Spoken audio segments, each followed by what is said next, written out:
The brisk autumn wind carried the earthly scent of moss and damp leaves through the towering pines of Galloway Forest. Duncan MacGregor, a solitary man with a penchant for the serene beauty of nature, began his walk along the narrow trail that wound its way through the woodland. The crunch of fallen leaves from the few deciduous trees that managed to cling on in this area resonated throughout the space, blending with the distant murmur of a nearby stream. The forest canopy overhead filtered the fading sunlight, casting a warm, golden glow on the moss-covered ground. Duncan marveled at the kaleidoscope of russet, amber, and gold that adorned the trees, though the dominant evergreens were the most abundant of the colors. The pines and leaves danced in a ballet in the autumn breeze. A symphony of birdsongs accompanied his steps, as if the creatures of the forest were offering a harmonious welcome. As Duncan strolled deeper into the heart of Galloway, the air grew colder, and the forest began to take on a mysterious allure. Shafts of fading sunlight pierced through the dense foliage, creating pockets of ethereal illumination. He paused at a clearing, where the last rays of the setting sun painted the landscape in hues of fiery orange. He always liked taking his walks when there were less people around. Late into the autumn, and in the evenings, were some of the best times. Undeterred, he pressed on, guided by the fading light and the anticipation of discovering hidden corners of the woodland. The forest floor, soft underfoot, invited him to wander further into its secrets. Amidst these old trees, Duncan began to notice peculiar signs. Large paw prints etched into the damp soil, distinct claw marks on the trunks of gnarled pines. His curiosity heightened, and a sense of exhilaration mingled with the cool breeze. The signs pointed to a presence, a creature silently navigating the same trails he tread upon. Though this was peculiar, nothing with claws that could do this still lived in Scotland or the United Kingdom as a whole, though despite this impossibility, he continued onwards. As the shadows lengthened, Duncan's senses sharpened. He caught glimpses of movement in the periphery of his vision, something massive, yet still elusive. A twig snapped and his heart quickened as he turned towards the sound, only to find the rustling leaves settling into stillness. The feeling of being watched lingered, a silent observer in the twisting twilight. Undeterred by the mysterious presence, Duncan continued his exploration, the thrill of the unknown adding an extra layer of excitement to the tranquility of the forest. Unbeknownst to him, the secrets of Galloway began to unfold with each step, promising a tale that transcended the bounds of the natural world. As Duncan wandered deeper into the forest, the trail led him to a small clearing where the evening light filtered through the branches like liquid gold. There, under the dappled sunlight, he encountered a figure hunched over with a clipboard, diligently taking notes amid the vibrant autumn foliage. The woman, her brown hair pulled back into a practical ponytail, looked up at Duncan as he approached, a pair of curious hazel eyes meeting his. "Hello there. Beautiful evening, isn't it? I don't usually see people this far in, especially this late in the day." The woman returned the smile, her eyes reflecting a genuine appreciation for the surroundings. "Absolutely. I'm Amelia," she introduced herself, extending a hand. "Duncan. Nice to meet you, Amelia. What brings you to Galloway Forest, and Scotland in general? That's not a Scottish accent." "Sorry if I'm prying," he inquired, shaking her hand. "No, it is fine. I'm an ecologist from Romania. I'm studying the impacts of deer grazing on the regeneration of young saplings in different forests. Galloway offers a unique setting for my research, considering the lack of native predators," Amelia explained, gesturing towards the clipboard filled with meticulous observations. Duncan raised an eyebrow, intrigued. "Deer grazing, you say? How's it going?"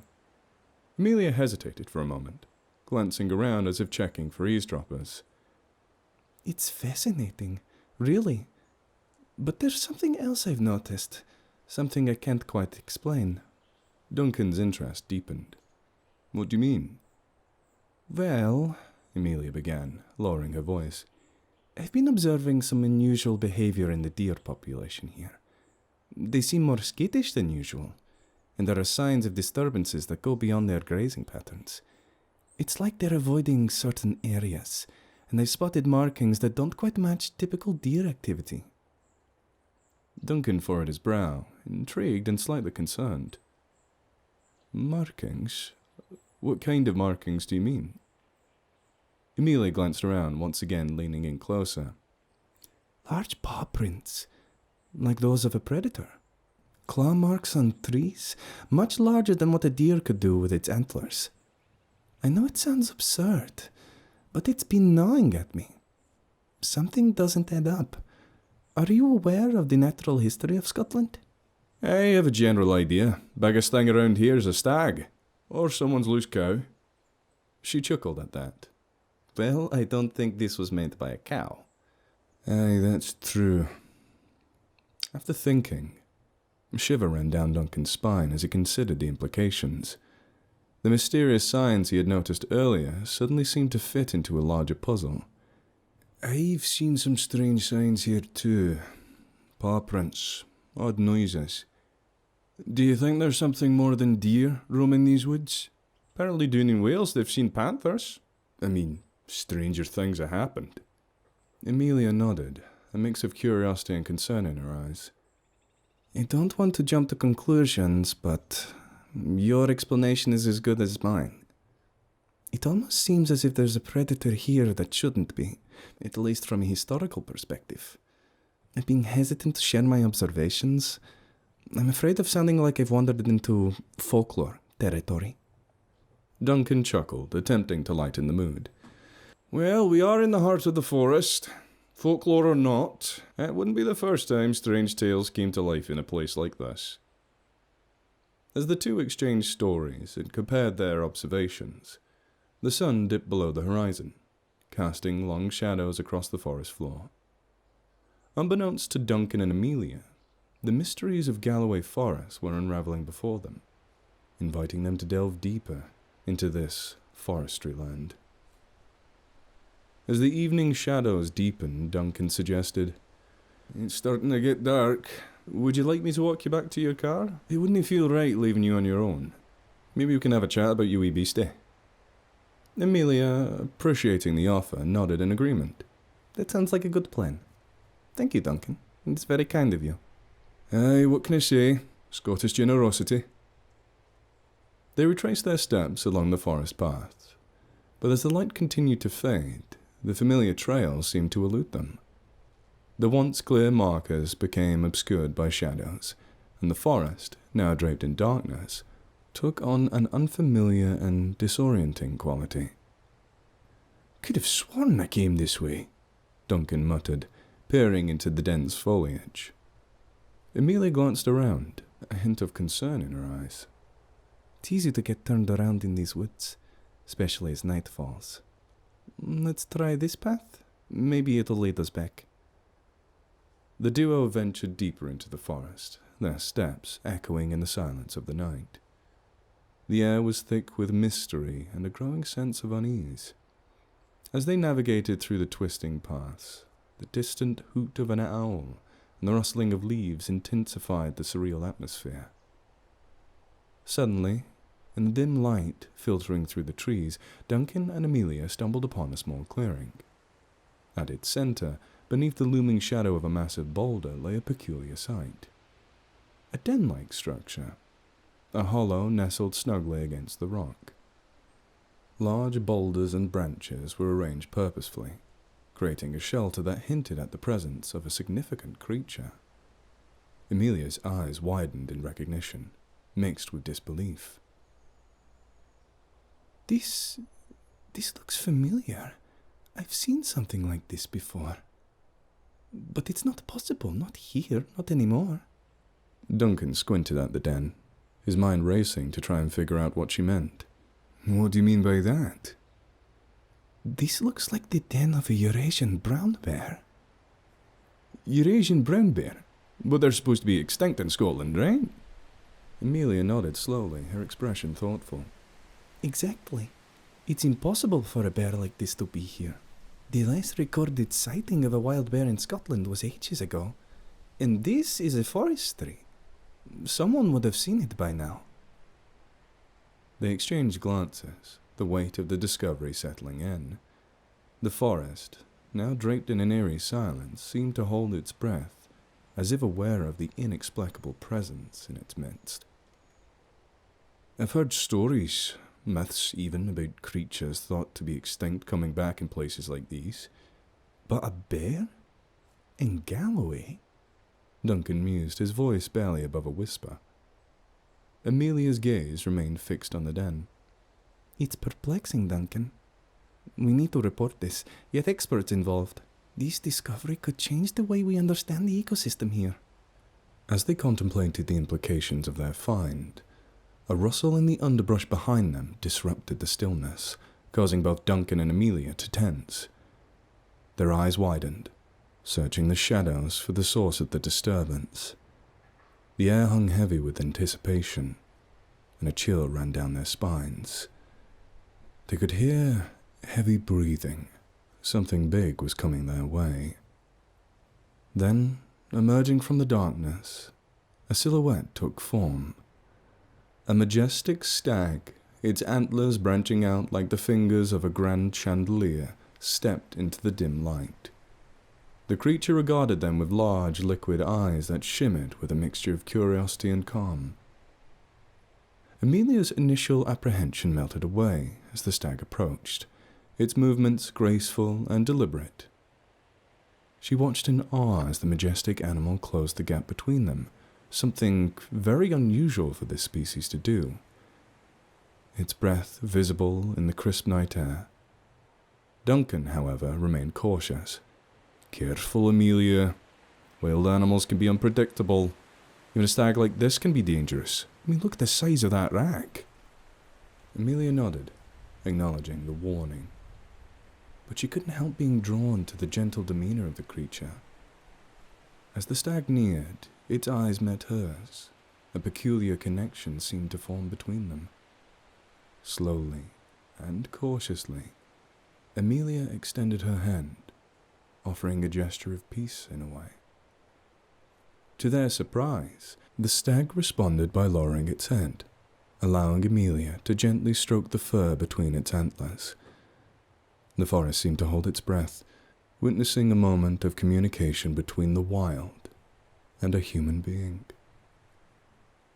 As the enchanting connection unfolded, a sudden crack echoed through the forest, a gunshot in the distance.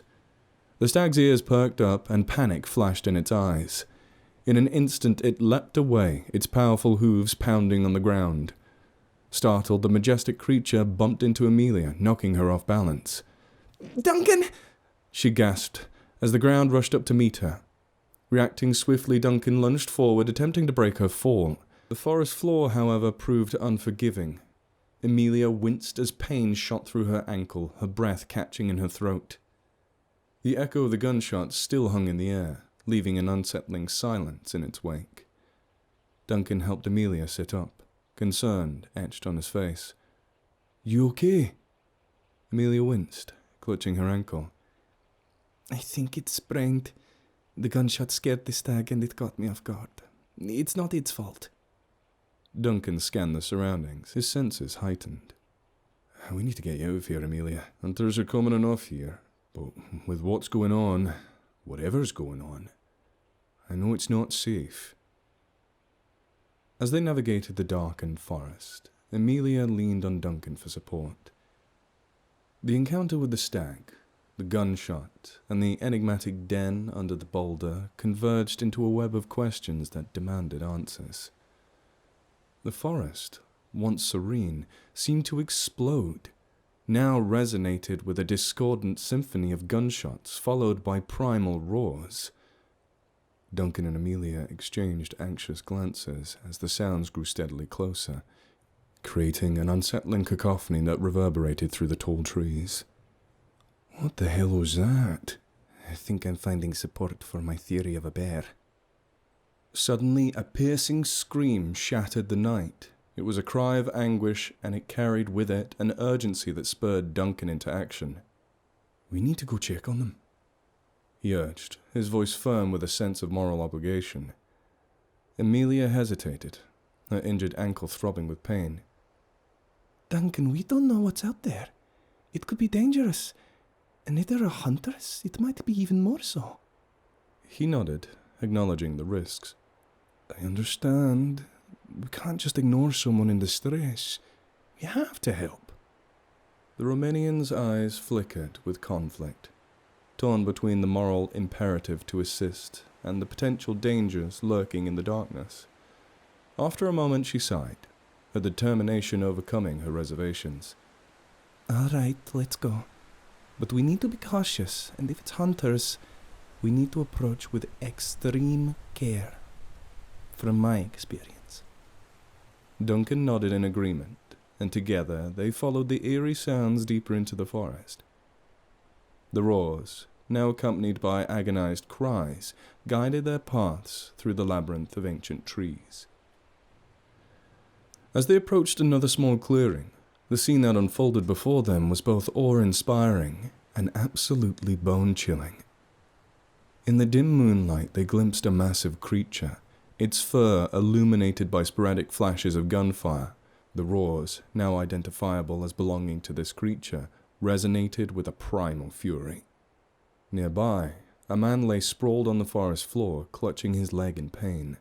His cries for help cut through the chaotic symphony of the night. Amelia's eyes widened with shock, her expression a mix of concern and disbelief. "It's way bigger than I expected." Duncan, assessing the situation, recognized the urgency of the injured man's plight. "We need to get him out of here, Amelia. Can you help?" Despite her reservations and the throbbing in her own ankle, Amelia nodded resolutely. "Let's do it. We can figure out the rest later." Together they approached the injured man, casting wary glances at the colossal creature nearby that stood its ground. The forest, once a sanctuary of tranquility, now harbored both wonder and peril. The massive bear, its silhouette hauntingly outlined against the night sky, observed the unfolding scene with an almost otherworldly intensity. Its eyes, reflecting an eerie glow, seemed to pierce through the darkness. Duncan and Amelia, aware of the potential danger, approached the injured man cautiously. The ecologist, drawing upon her knowledge and experiences with bears in Romania, raised her hands in a slow, deliberate motion. "No vrem să facem rău," she murmured softly. "Dar vom face dacă nu merge." To their surprise, the bear, as if understanding Amelia's gestures and words, retreated into the shadows. Its massive form melded seamlessly with the night, leaving only the echoes of its presence in the rustling leaves. The injured man, conscious but groaning in pain, watched the bear's departure with wide-eyed astonishment. Duncan and Amelia continued on their immediate concern, attending the injured hunter. As the night enveloped the forest sky in an inky blackness, they gathered what supplies they could and set up a makeshift camp. They needed to stay warm, after all, and it was unlike they were going to leave. Amelia fashioned a splint for her sprained ankle, while Duncan tended to the hunter's leg wound. The dim glow of the small campfire flickered, casting dancing shadows on the surrounding trees. With no immediate means to transport the injured individuals, they decided to wait until morning to seek help. Beyond the crackle of the fire, a few creatures stirred in the distance, their hoots and chirps lending to the tense feeling settling over the camp. When the injured hunter finally regained consciousness, Duncan and Amelia tensed. The man groaned, his eyes flickering open as he assessed his surroundings. Confusion etched his features, and he winced in pain. "Easy there," Duncan said calmly. "You took a nasty fall. Can you tell us what happened?" The hunter resisted, his eyes darting between Duncan and Amelia. "I was tracking something. A creature I'd never seen before. Attacked me out of nowhere." Amelia frowned, exchanging a quick glance with Duncan. "What kind of creature are you talking about?" The hunter hesitated before replying, his voice hushed. I heard rumours of a bear. Massive one, deep in these woods. There was some kind of legend. I saw it tonight, and it's no ordinary bear. Something's wrong with it. Something else. Something primal. They looked from the hunter and back to each other, realizing that the mysterious bear they encountered might indeed be more than just meets the eye. There was something off about it, but not even Amelia could place exactly what it was. As the injured hunter continued to recount his tale, the forest around them seemed to hold its secrets closer. The night air hung heavy with tension as Duncan and Amelia nestled close in their makeshift camp, the flickering campfire casting a warm glow on their faces. As the sounds of the forest embraced them in an eerie lullaby, all three succumbed to sleep, a mixture of exhaustion and the haunting roars of the mysterious bear. Suddenly, perhaps at 2 a.m., the tranquility shattered as the forest came alive with a symphony of destruction. Trees were pushed over like dominoes, their thunderous crashes echoing through the darkness. The bear's primal roars punctuated the cacophony, resonating with a ferocious rage that sent shivers down their spines. Startled awake, Duncan and Amelia found themselves in an unintentional embrace, tangled in a cocoon of warmth. Embarrassed by the closeness, they shifted away from each other, their eyes meeting with a mixture of discomfort and shared understanding. The onslaught of tree snapping continued for about an hour, the bear's furious roars diminishing into the distance. Eventually, exhaustion prevailed yet again, and they fell back into a restless sleep, the night's symphony of chaos fading into uneasy dreams. As the morning sun painted the forest in hues of amber and gold, the trio gathered around the smouldering embers of the campfire. The realization dawned that their phones were still devoid of signal, leaving them stranded in the heart of the forest. "We need to figure out how to get back to safety," Duncan stated, his gaze scanning the dense foliage around them. Amelia sighed, her mind racing with the weight of responsibility. We can't stay here indefinitely. But how do we navigate without getting lost? Duncan, considering the options, finally spoke. "I'll leave and try to find help from the authorities. I'm sure if I follow the stream or break the tree line, I'll get a signal. Amelia, you have experience outdoors. You've proven you can handle yourself, obviously. Can you take care of him? I'll bring back help as soon as I can." Amelia's brows furrowed with concern. Duncan, it's too dangerous for you to go alone. The bear? I know. But that's the best chance we got. Duncan interrupted, his gaze firm. You can keep watch. If anything seems off, I have a flare gun. He took it out of his backpack and handed it to her. I'll be back before you know it. Amelia hesitated, torn between the desire to ensure Duncan's safety and the logical understanding that his plan made sense. Finally, with a reluctant nod, she acquiesced. All right, but please be careful. We'll be waiting here. With that, Duncan set out to an uncertain journey through the dense woods, leaving Amelia and the injured hunter behind. Something nagged at the back of his mind, though. He kept thinking about the hunter, thinking he's seen him before, but he didn't know where. For the time being, he put his mind to focus. As Duncan traversed the paths marred by the bear's fury, he couldn't help but notice the paradoxical beauty that emerged from the destruction. In the wake of fallen trees, new life seemed to sprout.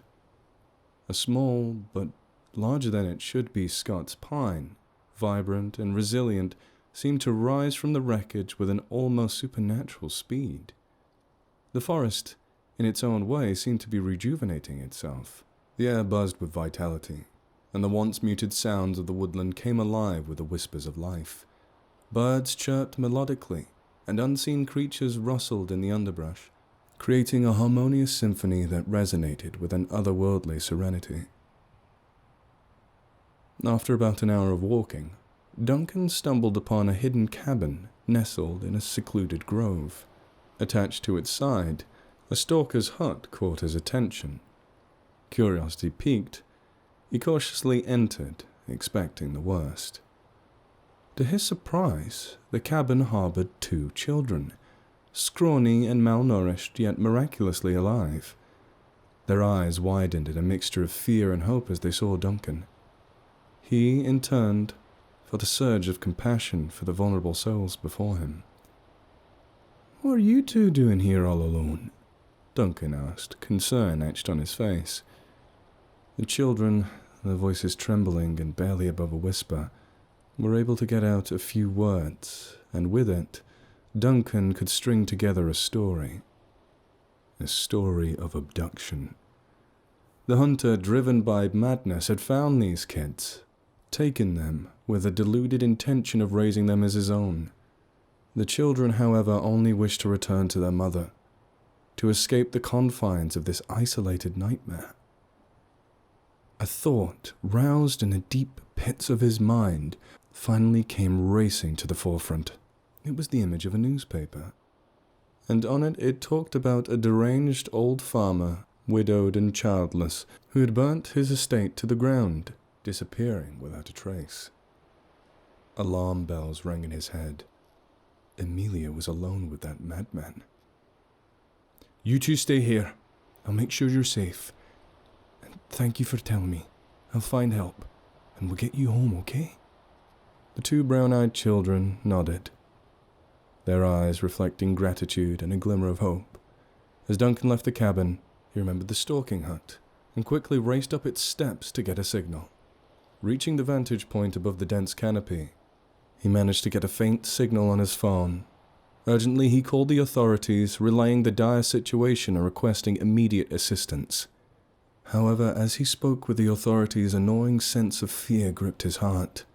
Thoughts of Amelia's safety haunted him, prompting him to abandon the call as soon as possible and race back towards the camp, fueled by his need to protect her from the looming threat of the crazed hunter. Duncan's breaths came in ragged gasps as he sprinted through the sunlit forests, the hunter's cabin now just a distant memory.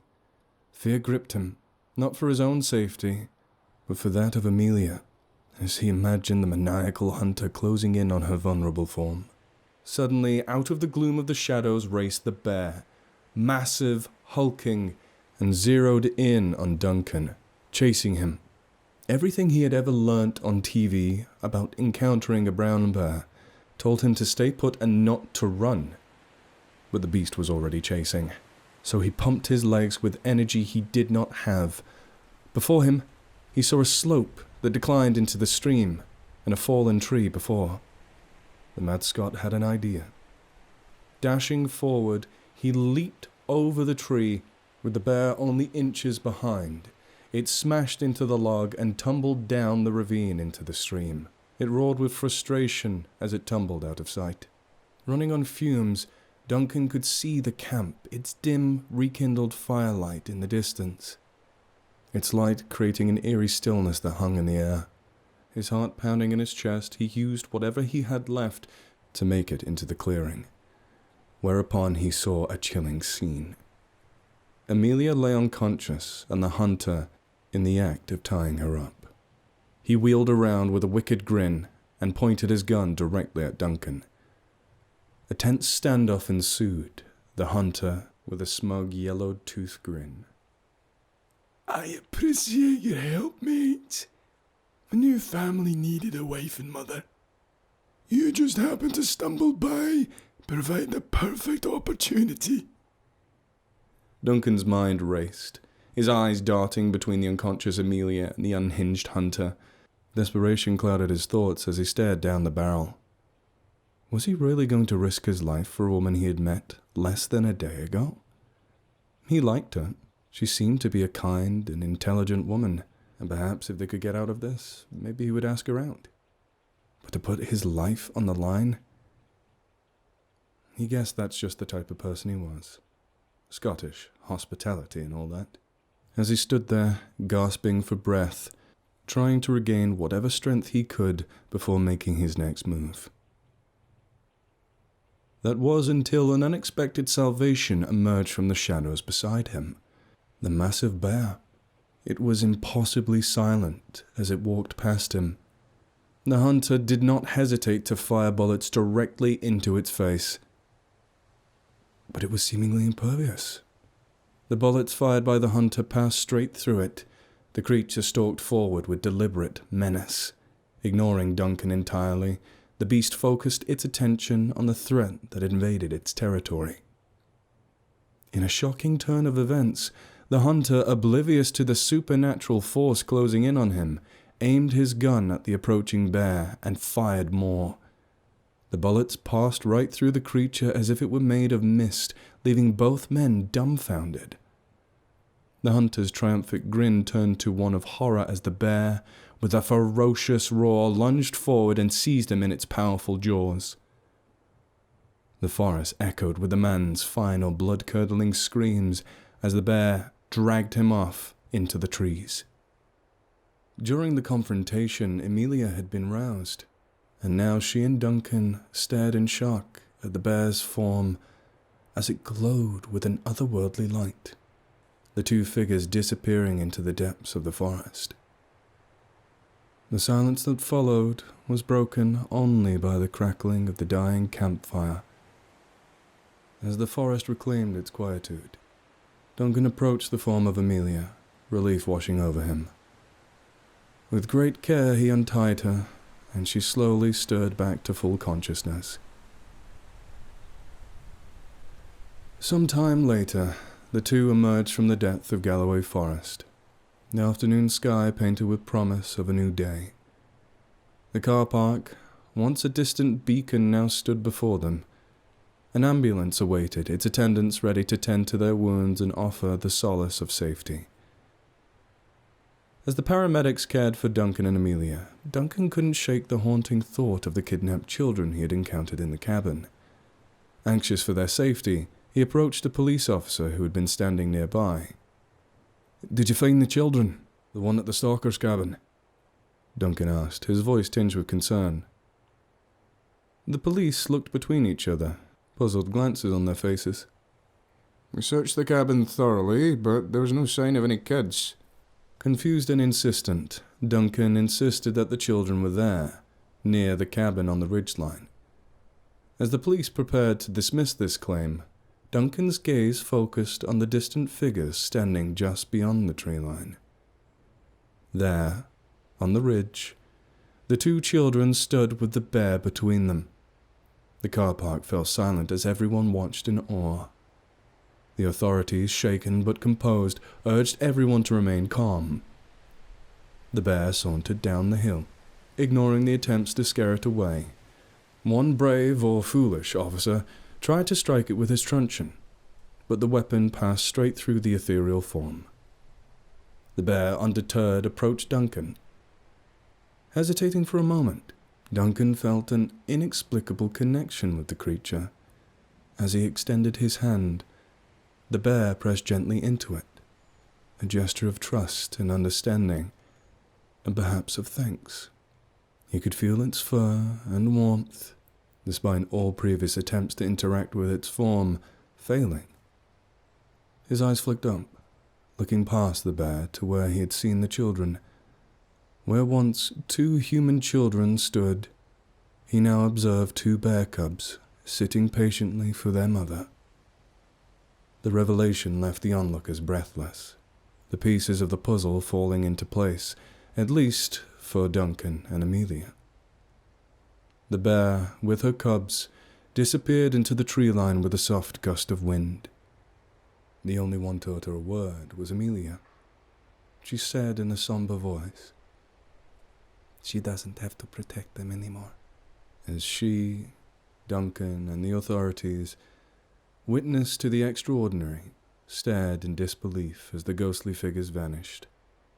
A thought drifted between each individual, like a message sent from person to person without even speaking.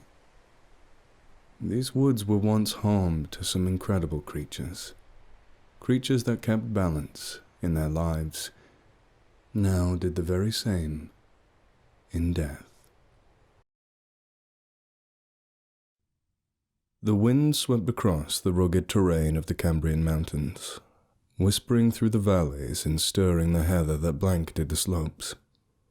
Sarah and Michael, an American couple with a shared passion for adventure and photography, embarked on a hiking expedition through this remote corner of Wales.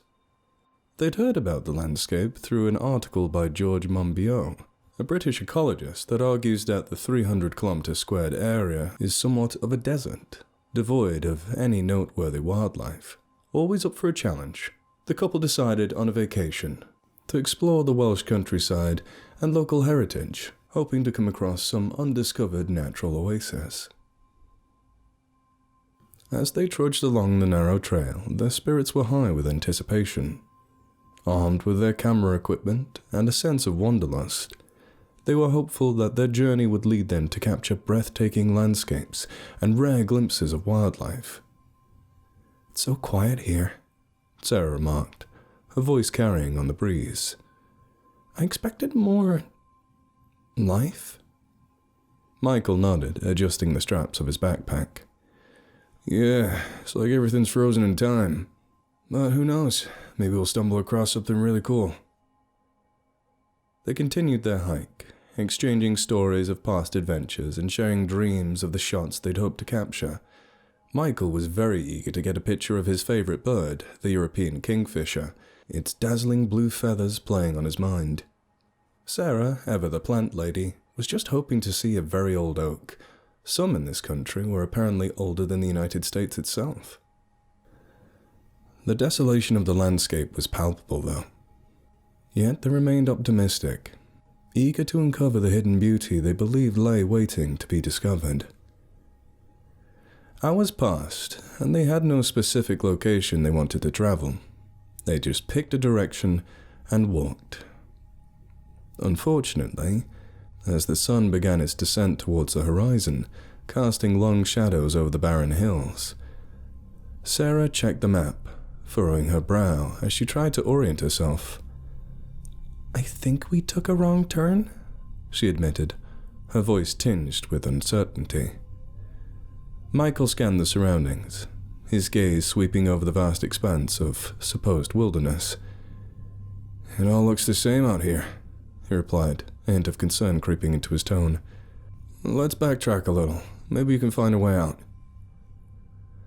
But retracing their steps proved futile, as the landscape seemed to shift and warp, leading them deeper into the labyrinth of mountains.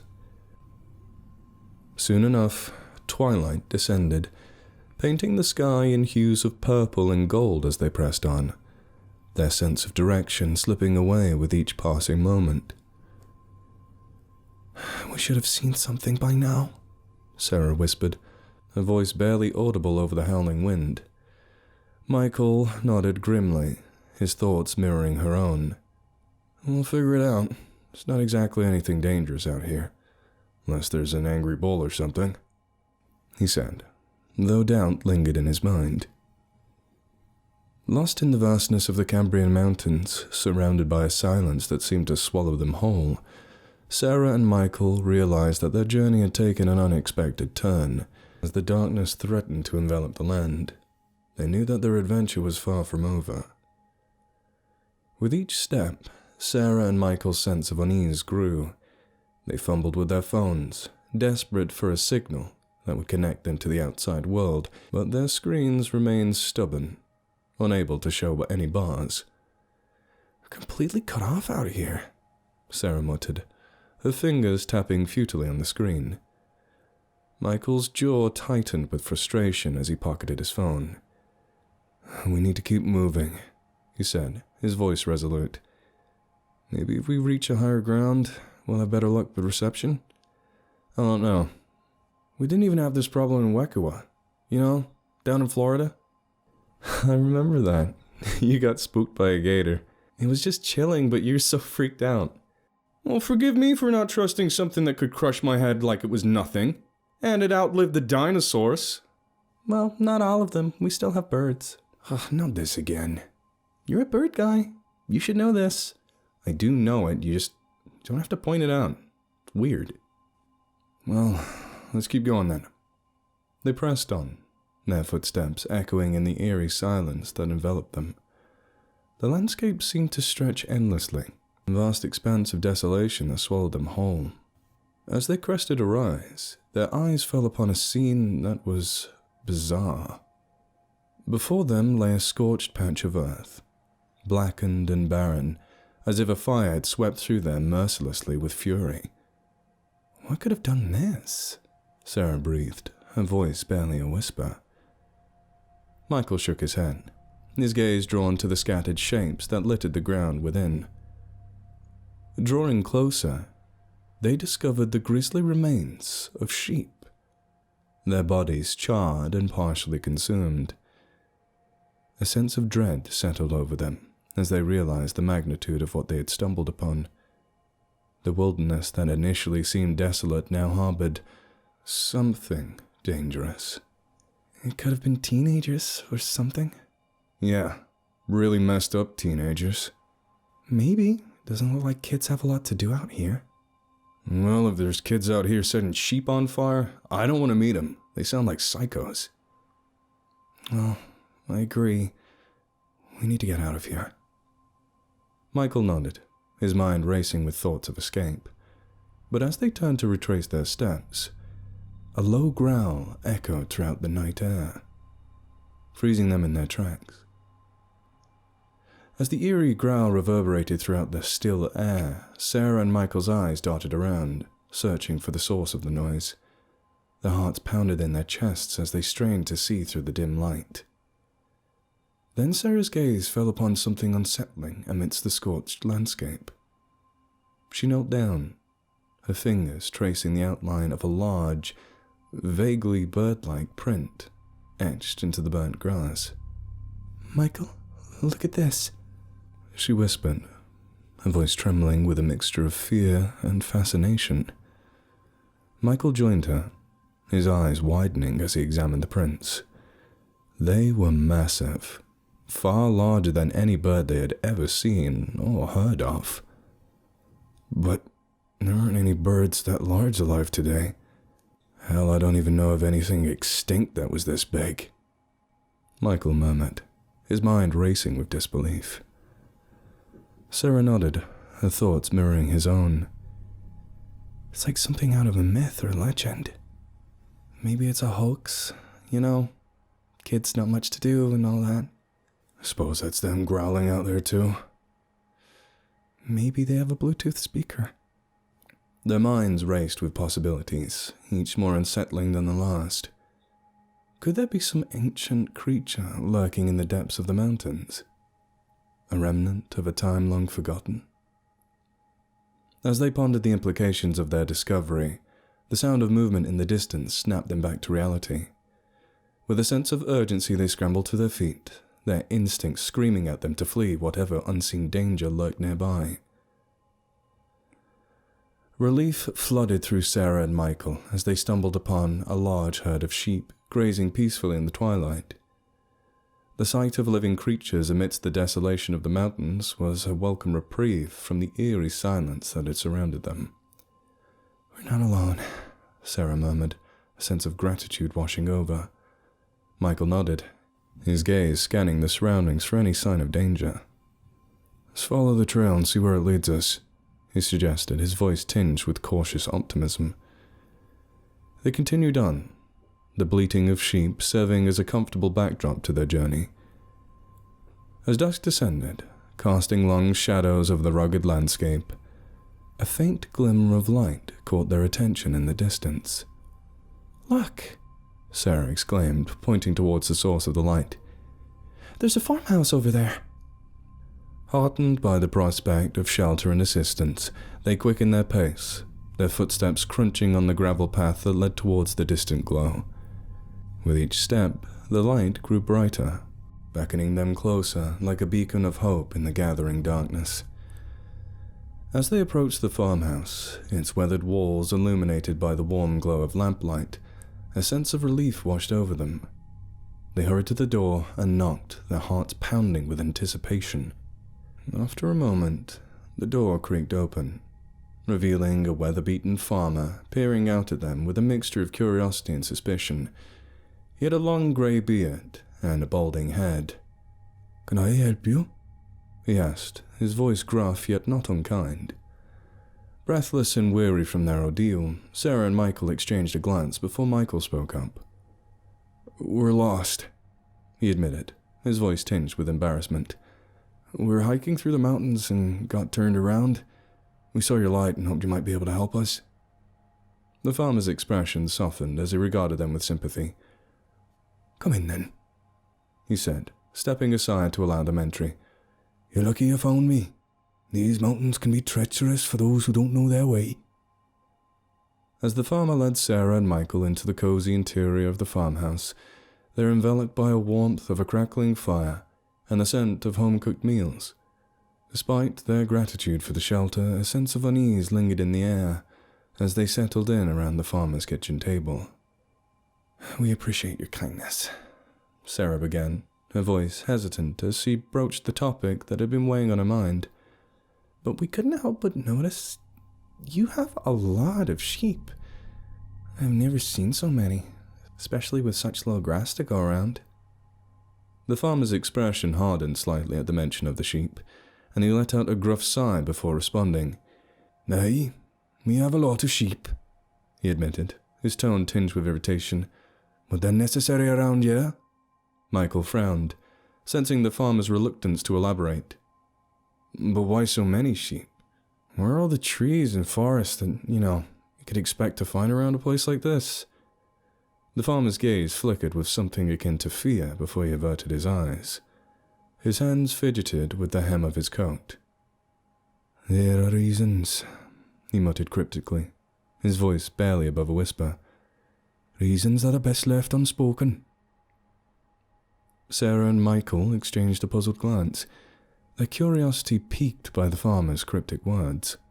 Before they could press him for more information, however, a sudden commotion outside drew their attention. The sound of panicked bleating filled the air as the farmer rushed to the window, his face etched with concern. "Not again," he muttered under his breath, his hands balling into fists at his side.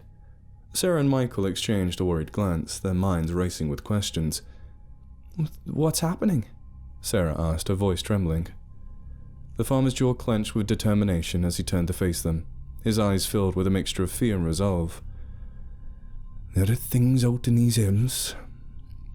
Things that take what they want without mercy. Things that we dare not speak of. Now don't you mind. I'll go see to it. You go to bed, and I'll see you in the morning. And whatever you do, don't go outside after dark. You hear me?" They agreed, his cautionary words echoing in their minds as they settled into their makeshift beds for the night. The crackling fire cast flickering shadows across the dimly lit room, the only source of warmth and comfort in the silent farmhouse. As they lay awake, the events of the day replayed in their minds, each moment tinged with a sense of foreboding.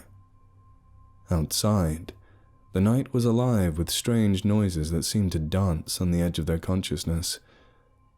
Michael fidgeted. He sat up looking out the window.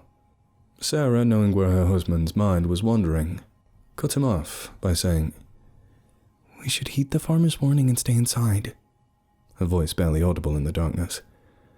Michael nodded in agreement, though his thoughts consumed by the mysteries that surround them. "Yeah, we'll wait till morning. Then we'll make our way to the nearest village." Despite their exhaustion, sleep eluded them as they lay awake, their senses heightened by the unfamiliar surroundings. The hours stretched on, each minute feeling like an eternity as they listened to the rhythmic ticking of the clock on the wall.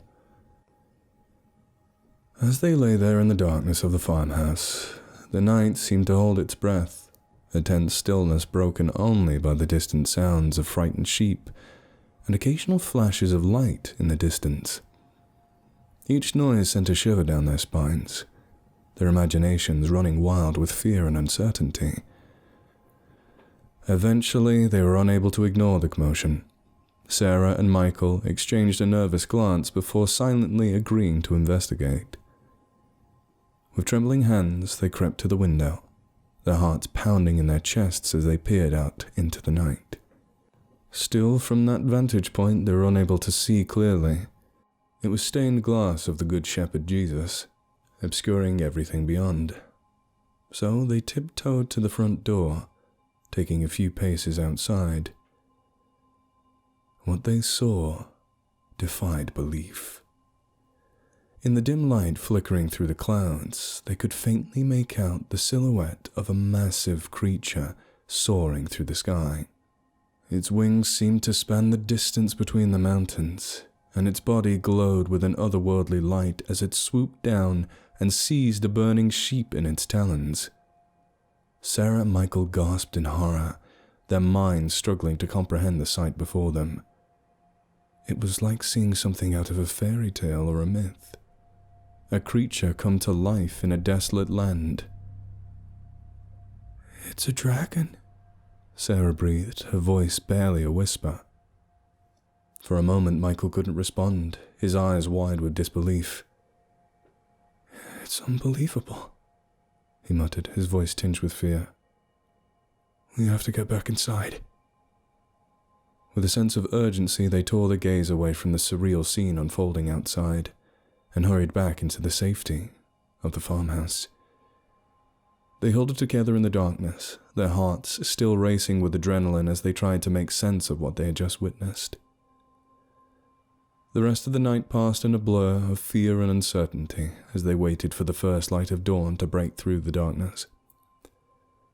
When morning finally arrived, Sarah and Michael emerged from their hiding place, their minds reeling with the impossible truth of what they had seen. As if from nowhere, the farmer appeared, startling them in their insomniatic state. "You sleep well?" he asked. "Oh, yes, thank you very much. It was very comfortable," Michael lied as he feigned stretching. "Well, you best get ready. I'm about to head out." They swiftly got dressed, doing their best to put the dragon into the back of their mind. If they mentioned it to the farmer, he'd think they were crazy, unless he knew something about it. Perhaps he did. Perhaps that's what he was trying to hide. Still, for now, to save their own sanity, they got dressed quickly and into the back of his car. As Sarah and Michael rode with the farmer towards the nearest village, their minds raced with the thoughts of the dragon. Despite the thin light of dawn illuminating the landscape, the memory of the creature's sickly appearance lingered in their minds, filling them with a sense of unease. "We have to be careful," Sarah whispered to Michael, her voice tinged with apprehension. "Something didn't look right about it. The dragon, it didn't look well, did it? Who knows what it's capable of?" Michael nodded grimly, his eyes scanning around for any sign of the creature. "Yeah, I don't know how a dragon's supposed to look, but oh no. Just something didn't seem right about it. You could see its ribs, and it's flying. Again, I don't know how it's supposed to fly, but it looked really hard, like it didn't want to beat its wings too much. Like it was a lot of effort to even be off the ground." As that thought crossed his mind, their hopes of a quiet journey were shattered moments later, as a deafening roar filled the air, followed by the sounds of the massive wings beating against the sky. Sarah and Michael's hearts leapt into their throats as they turned to see the creature swooping towards them with terrifying speed. "It's not supposed to be out during the day," the farmer shouted. "Look out, brace yourselves!" His voice drowned out by the roar of the creature. Before they could react, the creature slammed into the vehicle with incredible force, sending it careening off the road, flipping it onto its side. Sarah and Michael were thrown out like rag dolls, their screams drowned out by the sound of twisting metal and shattering glass. As the chaos subsided, Sarah and Michael found themselves dazed and disoriented amidst the wreckage of the vehicle. The farmer lay unconscious nearby, his face contorted in pain as blood trickled from a gash on his forehead. Despite the force of which they were flung from the vehicle, miraculously, they were relatively unscathed. Quickly they saw to the farmer's injuries, getting him to his feet. Backing away from the wreckage further, they locked their eyes with the sickly dragon, The elephant-sized animal prowled around the overturned vehicle. Despite the creature's intimidating presence, they couldn't help but feel a pang of pity as they watched it struggle to move, its breath ragged and its movements unsteady. It's really not well? Sarah murmured, her voice tinged with empathy as she exchanged a worried glance with Michael. Something in Michael's eyes seemed to agree with her without a word. His gaze fixed on the dragon as it continued to walk around the car, its movements growing increasingly erratic. I can't believe I'm going to say this, but... poor thing, he whispered, his heart aching at the sight of the once majestic and terrifying creature in such a pitiful state. With cautious steps, they edged away from the car further, keeping an eye on the reptile, as it seemed to pay them little attention, its focus consumed by its futile attempts to further damage the vehicle. As they moved farther away from the wreckage, Sarah and Michael doing their best to keep the farmer standing, they couldn't shake the feeling of unease that hung in the air. The creature's behavior was unlike anything they had expected, its actions driven by something other than aggression or malice. "What do you think's going on?" Sarah whispered. "I don't know," Michael admitted, his voice tinged with uncertainty. "But we need to get out of here before that thing decides to turn its attention back to us." Quickly, the three of them fled as fast as they could into the surrounding wilderness, their minds filled with a mixture of fear and a tinge of compassion for the mysterious creature. After a while, the punch-drunk father came fully to. Still, the couple did their best to support him, not wanting him to relapse and fall onto the grass. Together they continued their journey through the rugged landscape, the farmer doing his best to meander towards the village. But eventually their path led them to a rocky crevasse, nestled amidst the barren hills. The telltale signs of scorch marks marred the rocky walls, hinting at the violence that had unfolded within. "It's not a good idea to go over there," the farmer reminded them, though curiosity was overwhelming. "Just a moment. You know, we have to act like dumb tourists whilst we're here." Michael chuckled at that. Hey, we are American after all. Rolling his eyes, the farmer begrudgingly followed them as they approached the crevice cautiously. Their hearts were heavy with trepidation as they peered inside. What they saw left them speechless, with horror and with sorrow.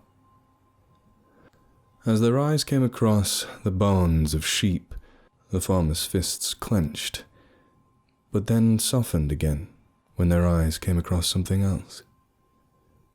There amongst the remains of sheep and the occasional deer lay the emaciated bodies of what appeared to be 2 infant dragons.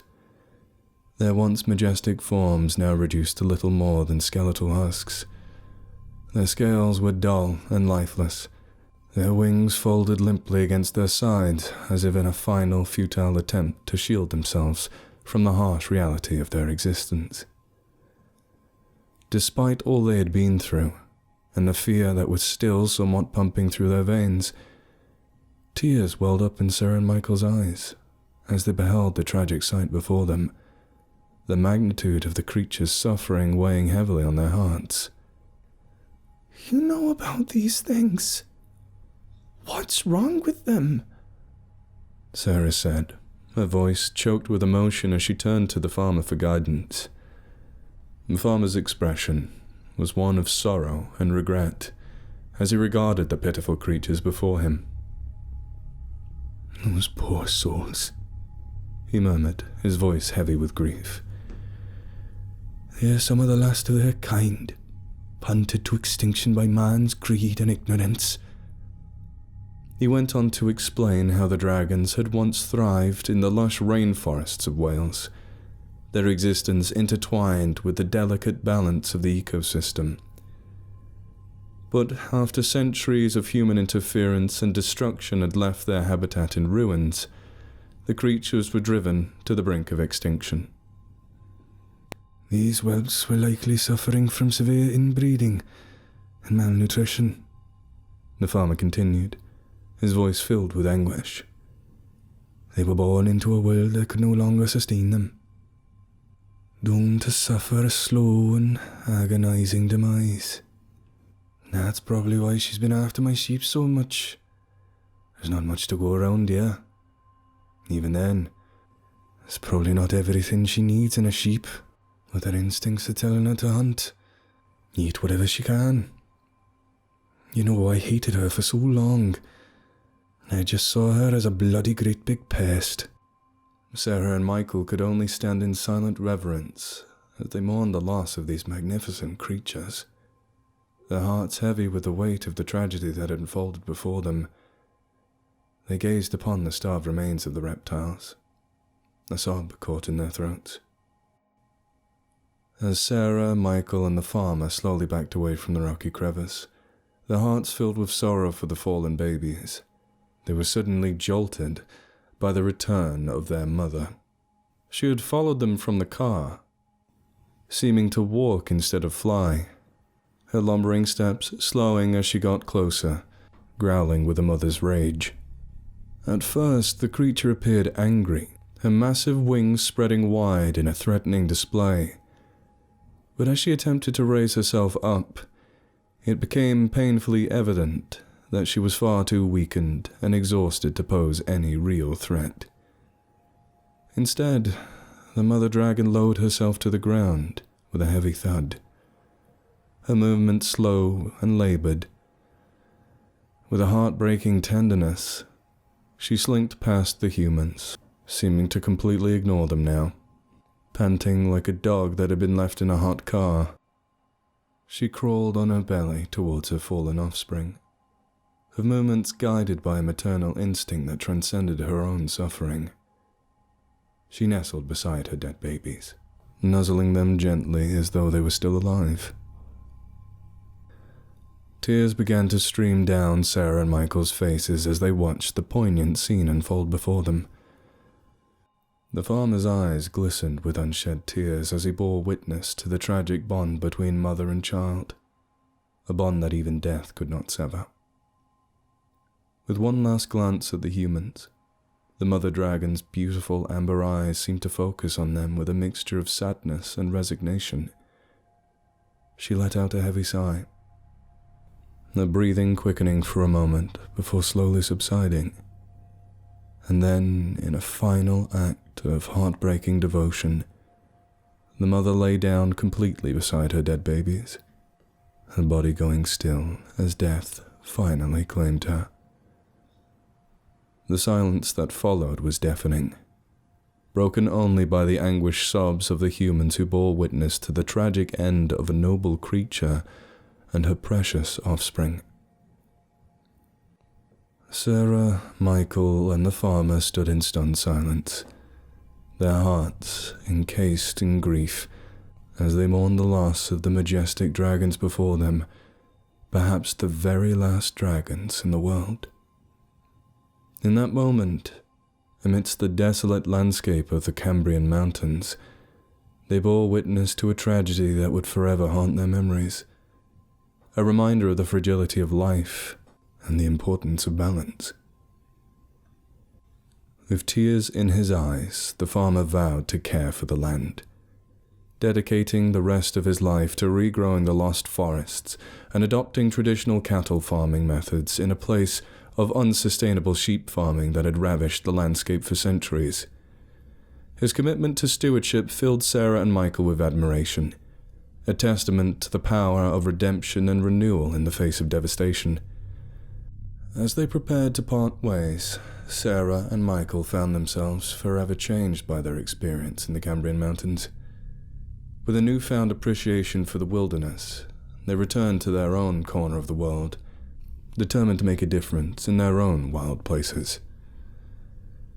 Eventually, they both became rangers in their local state park, dedicating themselves to educating others about the dangers of overexploitation and the importance of preserving natural habitats for future generations.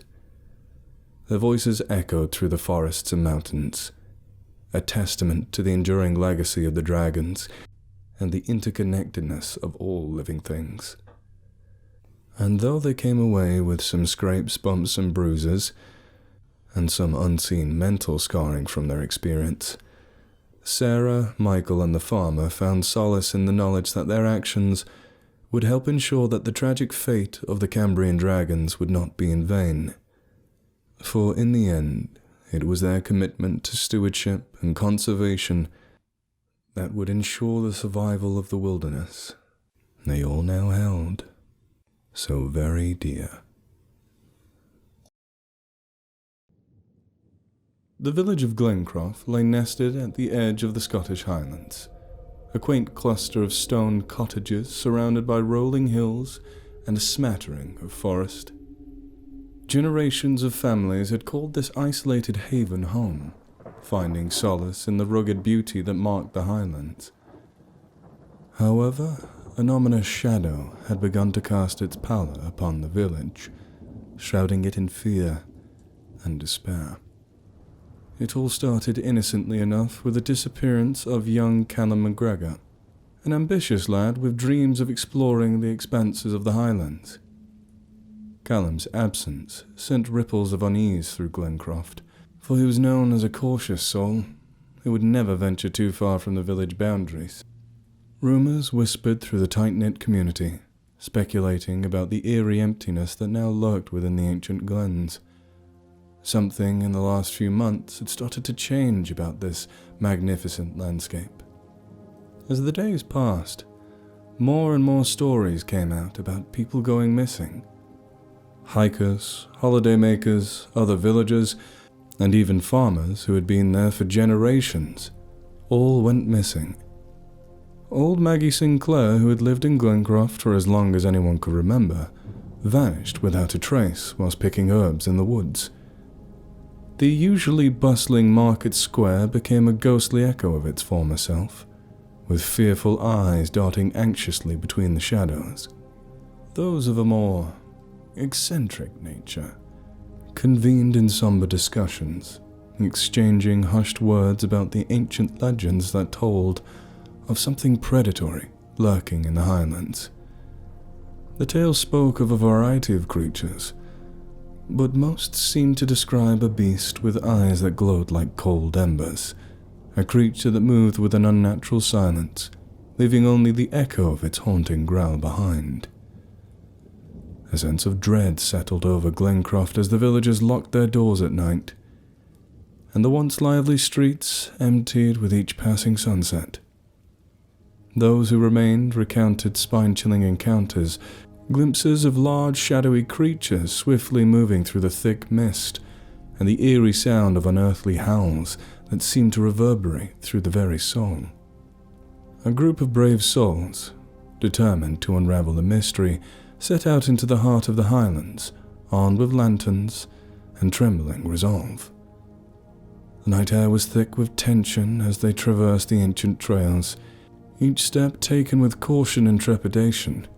The moonlight struggled to penetrate the dense clouds overhead, casting an eerie glow that played tricks on the imagination. As the group ventured deeper into the wilderness, the wide open moors created by men, they stumbled upon a strange set of gnarled trees that stood like sentinels in the wilderness, their twisted branches clawing at the sky. It was there, beneath the pallid moonlight, that they saw something. A massive, sleek predator with eyes that glowed like smouldering coals. Its form melted seamlessly into the shadows, and a low growl emanated from the darkness, freezing the blood in their veins. Fear gripped the group, paralyzing them as the creature approached. A cold wind whispered through the grass, carrying with it the mournful wail of the highland winds. The villagers could feel the predatory gaze fixated upon them, a gaze that spoke of ancient hunger and insatiable hatred. And then, in an instant, whatever this creature was seemed to vanish, leaving behind only the haunting echo of its growl. The group stumbled back to Glencroft, their minds haunted by the encounter. The village, now united by the shared terror, grappled with the realization that the Highlands harboured a malevolent force that defied their understanding. As the moon dipped below the horizon, Glencroft fell into an uneasy silence. The question lingered in the air like a curse. Who would be the next one to disappear into the depths of the Highlands, never to return? The village, gripped by the fear of the unknown, braced itself for the chilling chapters that awaited in the ongoing saga of these Highland disappearances. As the moon waxed and waned, more families found themselves touched by the tendrils of tragedy. The Henderson twins, Emily and Alistair, disappeared on their way home from school. The village's blacksmith, Aidan Mackenzie, never returned from his workshop, leaving his anvil silent and his forge cold, hundreds of years of Highland tradition lost with him. Each loss deepened the collective grief of Glencroft, and whispers of a malevolent force that hunted in the night echoed through the village like a haunting refrain. Desperation pushed the villagers to desperate measures. A once unified community fractured into factions, with some believing the only solution was to leave, abandoning their homes to escape the relentless grip of the unseen terrors. Others clung to the fading hope that a solution could be found somewhere in the history of this ancient land, perhaps in text or in stone. In a dimly lit corner of the village, an old woman named Elspeth, whispered to have a gift of second sight, gathered those who sought answers. With a voice that carried the weight of ages, she spoke of an ancient pact made by the village's forebears, and a vengeful guardian that now sought retribution. According to Elspeth, the creature was not just a predator, but a sentinel of something else, protecting something that she could not quite grasp, a secret known only to their long-gone ancestors. As expensive as the National Park of the Highlands is, it was drawing ever more attention from outside forces, such as the authorities. They wanted to see what was causing all the disappearances, fearing that perhaps an escaped convict, zoo animal, or murderer was behind the disappearances. They visited many of the small villages and towns that dotted the Highlands, but seemingly no one had answers. In fact, the majority had people they knew that went missing too, and demanded swift action from the police to find their lost loved ones and to sort this entire mess out. When they finally reached Glencroft, they were directed towards Elspeth. 2 police officers arrived at her door. Officer Matthews and McCreary were invited in for some tea. Once they were situated and comfortable, they began questioning the old lady. "Thank you for agreeing to speak with us, miss. We were informed you might be the one to talk to about the disappearances in the area," Officer McCreary said. "Aye, I'll try to help you as much as I can, but down to the nature of my knowledge, I doubt you city boys will heed any of it." "We just appreciate your time, patience and cooperation. Anything you think might help will be wonderful, thank you," Officer Matthews said with a smile. "Well, if that's the case, lovely, I'll tell you what I know. I've no got a perfect grasp on it. Maybe when I was younger I'd be able to gleam out the void, but unfortunately all I can offer is an inkling." The 2 police officers looked at each other, a slight look of confusion on their faces. "So, as you probably know, these are very old lands, and even in my short lifetime they've changed dramatically. The forest around here used to be bigger, thicker, full of life. They were made up of Scots pine, that big true native tree that sends roots deep into the soil. Not these twigs brought over by the logging companies that fall over in a slight breeze." She gestured to outside of her window. "Can you see the trees now? You have to travel far for a decent forest. The old forest used to be everywhere, as far as the eye could see. Way before my time, unfortunately. But we still have a few knocking around with some things in them.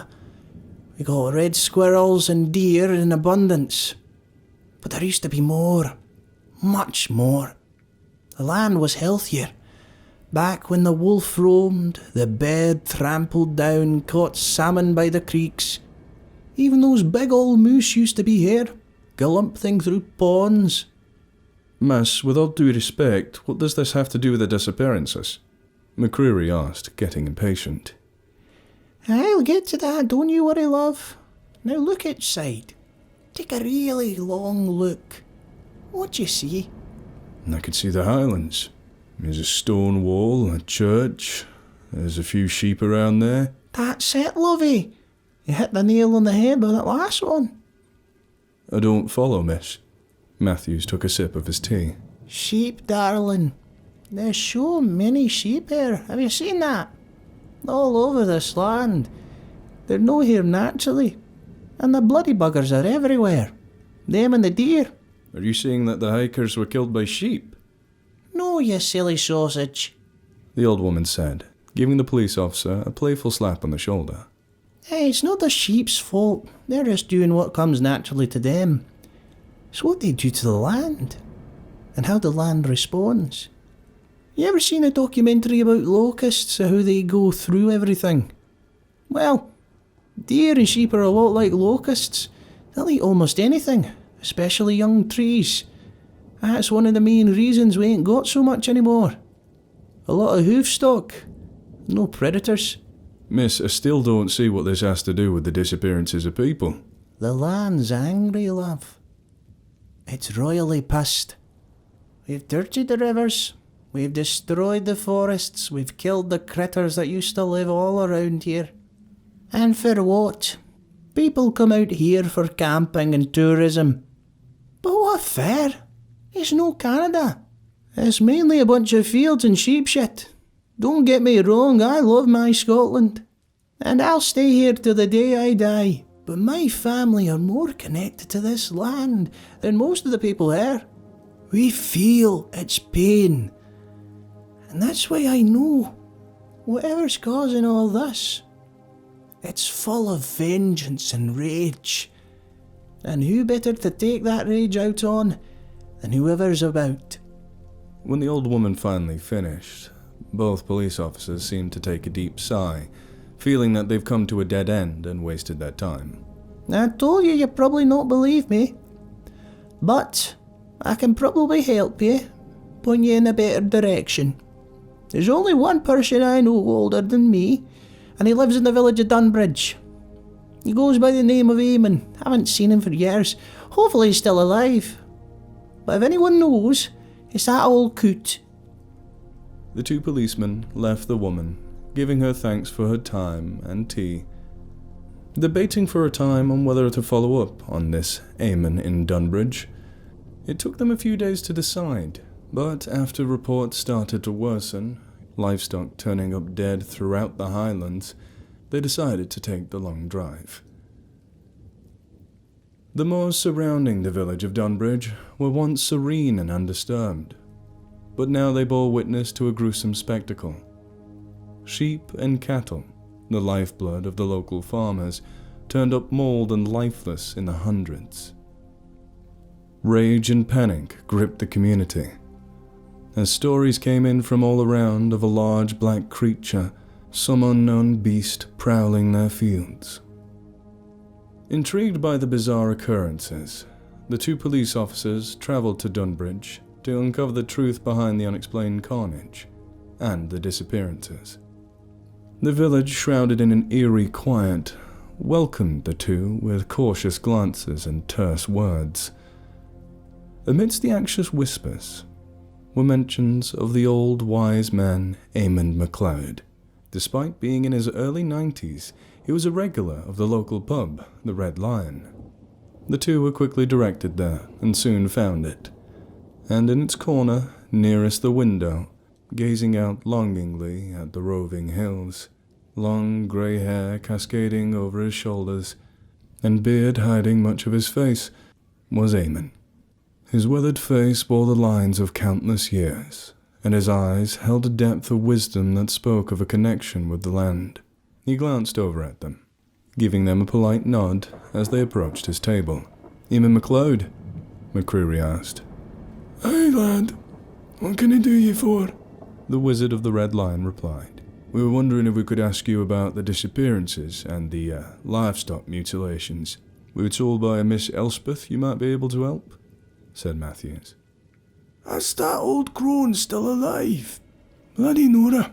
I guess it's true what they say about mountain air, he said with a chuckle, but then his face went pensive.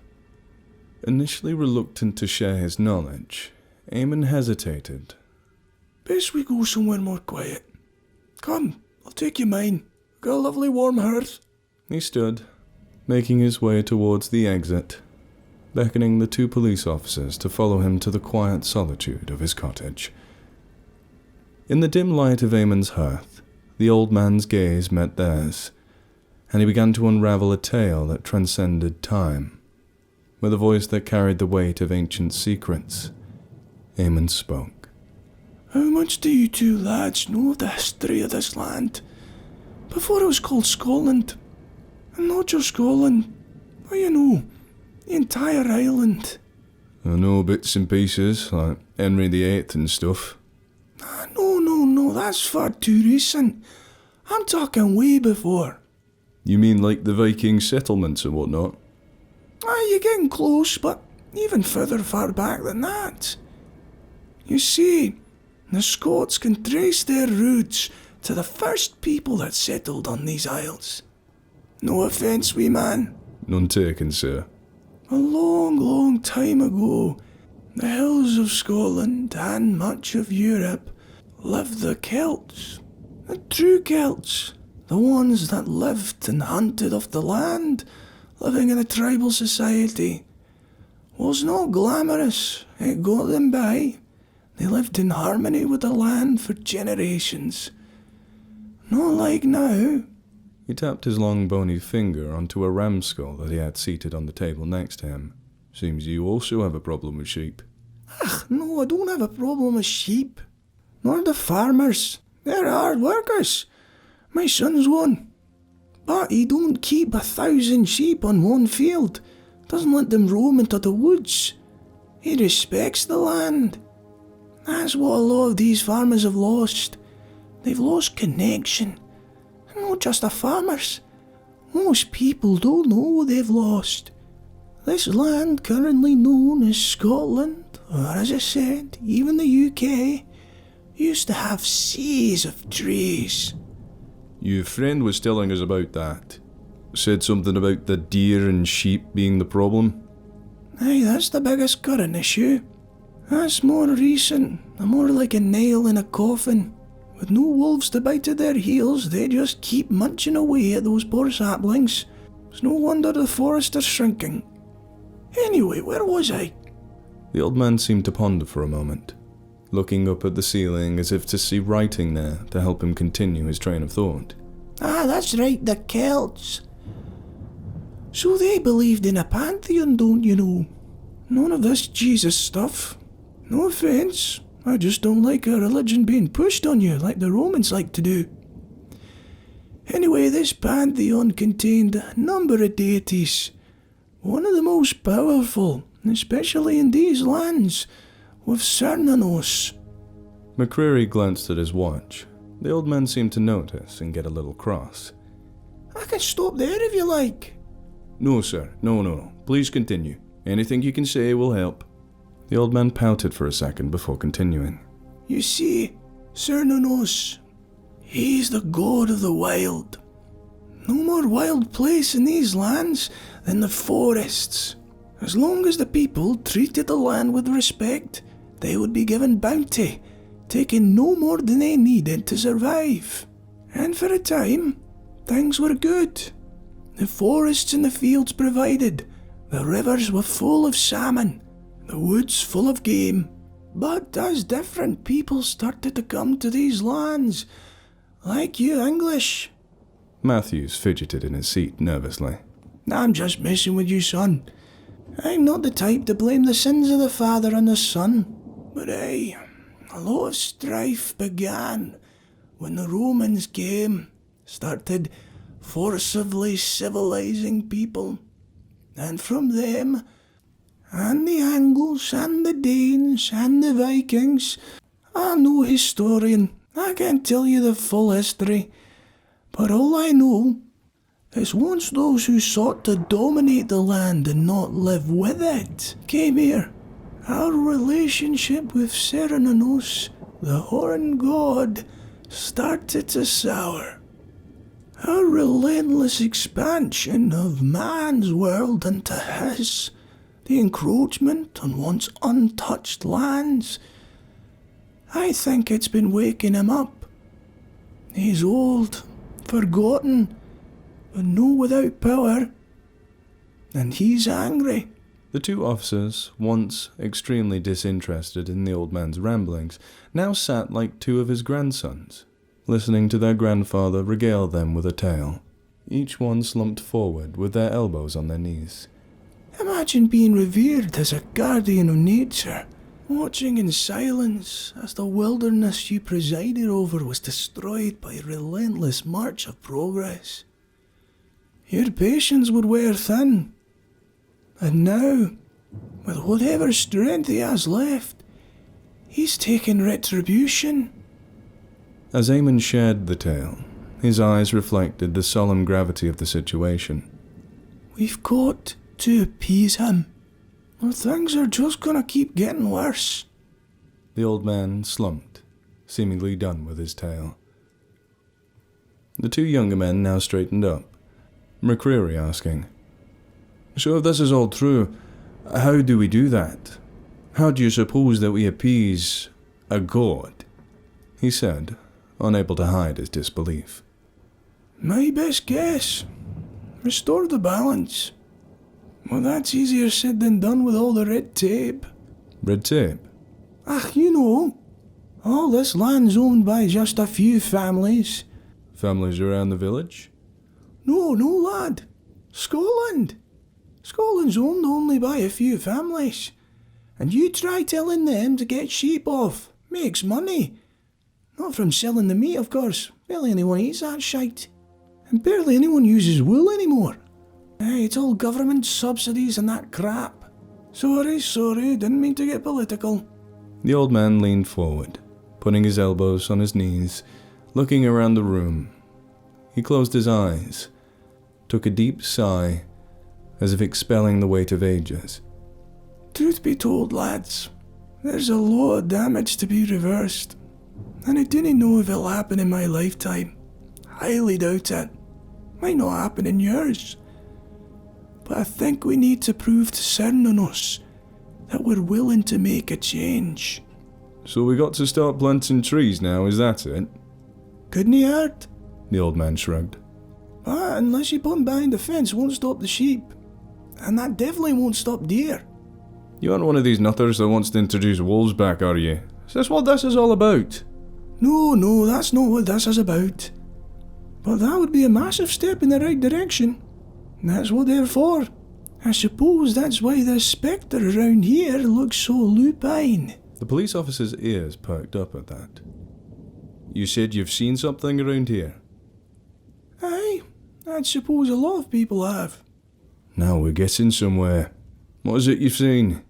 I'm surprised more people haven't been talking about it. Suppose they don't want to sound crazy. There's no you can do. If you want to go check it out, be my guest. But I warned you. Out on the moors, if you go there past midnight, you're bound to see a massive black canine. I say it looks like a wolf. Others say a dog. I don't think Cernunnos would send a dog. That's more of a civilization thing. As Eamon rambled to himself, the two police officers leaned into each other. Could be an illegal escape pet. You remember the Puma of Glen? Oh, yeah, the one in 1980. What was her name again? It's a Puma or something called Felicity. Hey, that's the one, down by Loch Ness. She was living in the wild for years, eating sheep and deer. Could be someone's done the same with a big dog or maybe a pet wolf. There's that Highland Wildlife Park, maybe one escaped from there. Haven't heard of an escape, no one's notified us. I suppose they could be covering their arse. The officer turned back to Eamon. Would you be willing to show us where he saw the creature? I suppose so. As I said, you'll not be able to do much. Though if you want to see it, you're going to have to stay late. Is that okay?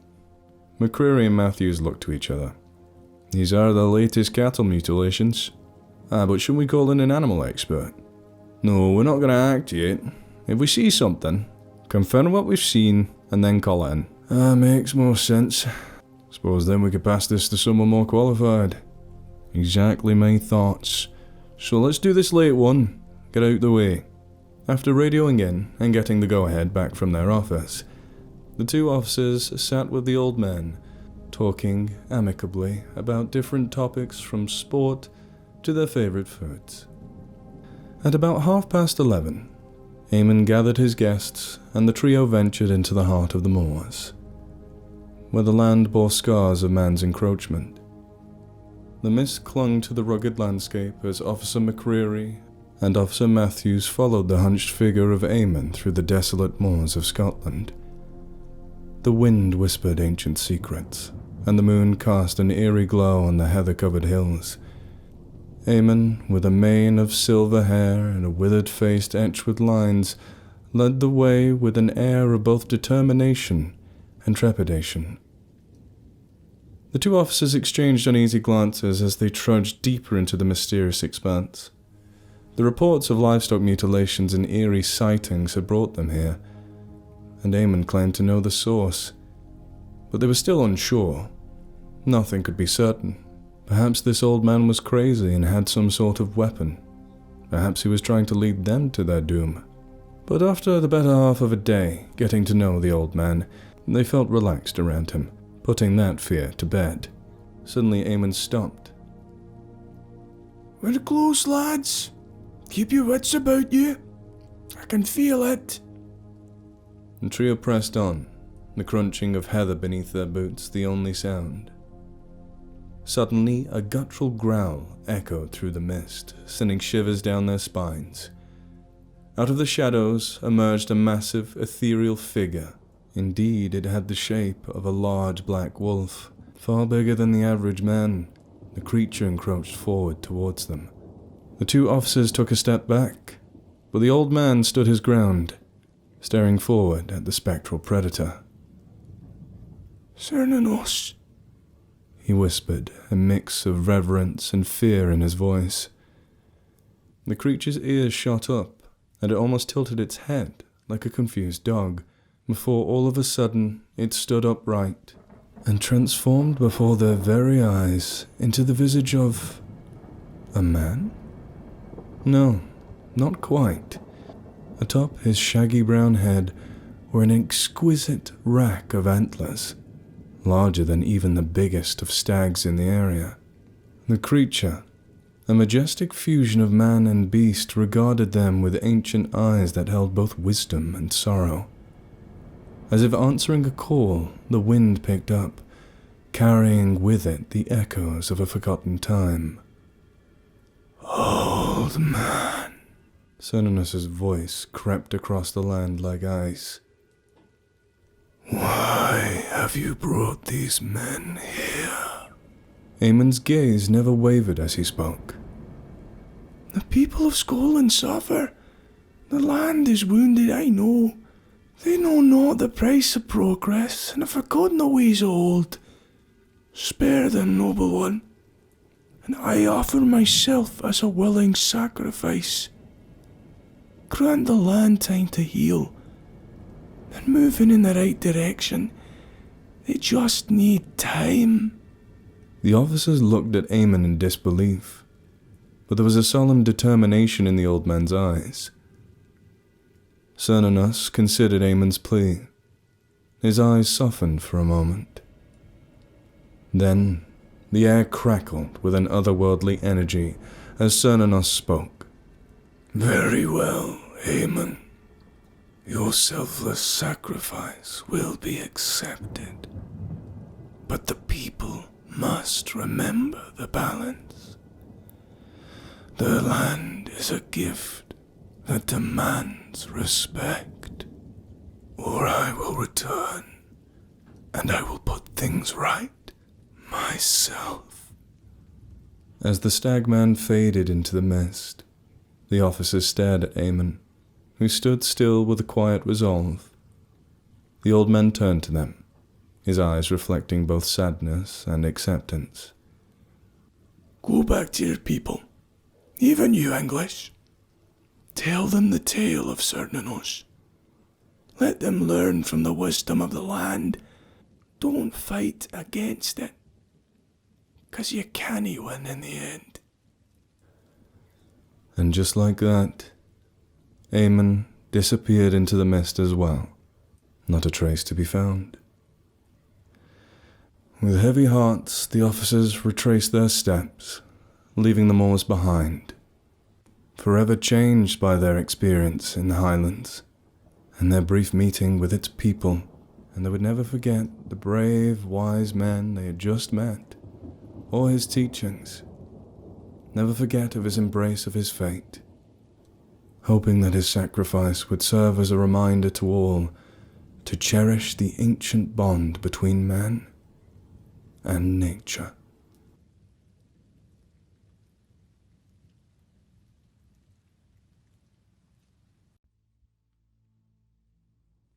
The cobblestone streets of Kielder echoed with the muffled sounds of their footsteps as Mark strolled alongside his daughter, Lily. The quaint village nestled in the heart of the countryside seemed untouched by time, with its charming cottages and blooming flower gardens. A sense of tranquility enveloped the father-daughter duo as they discussed the evening's meal.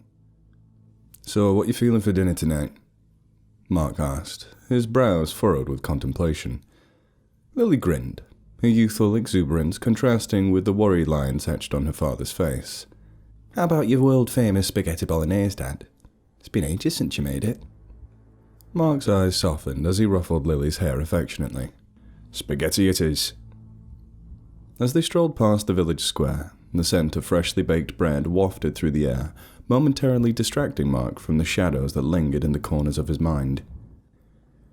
He tried his best to push away the memories of the harrowing incident that had unfolded just a month ago, but the scars, both physical and emotional, were still fresh. They turned onto a narrow lane, the golden glow of streetlights casting long shadows on the cobblestones. Mark's mind had drifted back to the day he nearly lost his life. He had been out for a stroll along the edge of the forest, and the massive estate that lined its edge, when the attack occurred. A vicious attack by the landowner's massive dog that he had never seen before. It had left him battered, bruised, and scarred. A haunting reminder of what some would go to silence dissent. Lily sensed her father's unease, reaching out to hold his hand.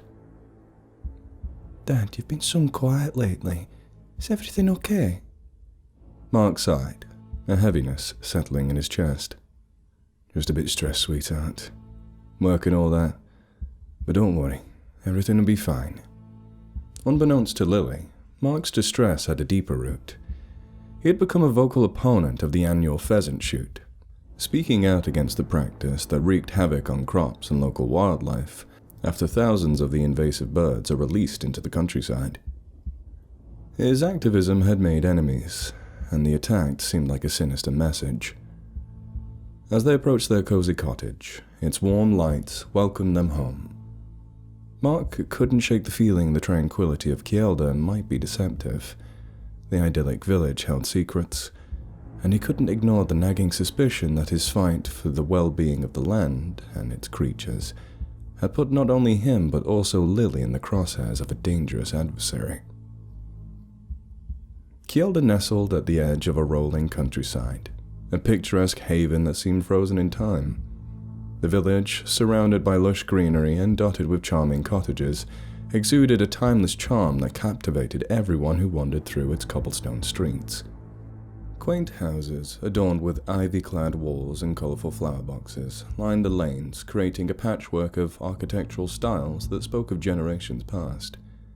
Each dwelling seemed to have a story to tell, a tale etched into the stones and timbers that stood the test of time.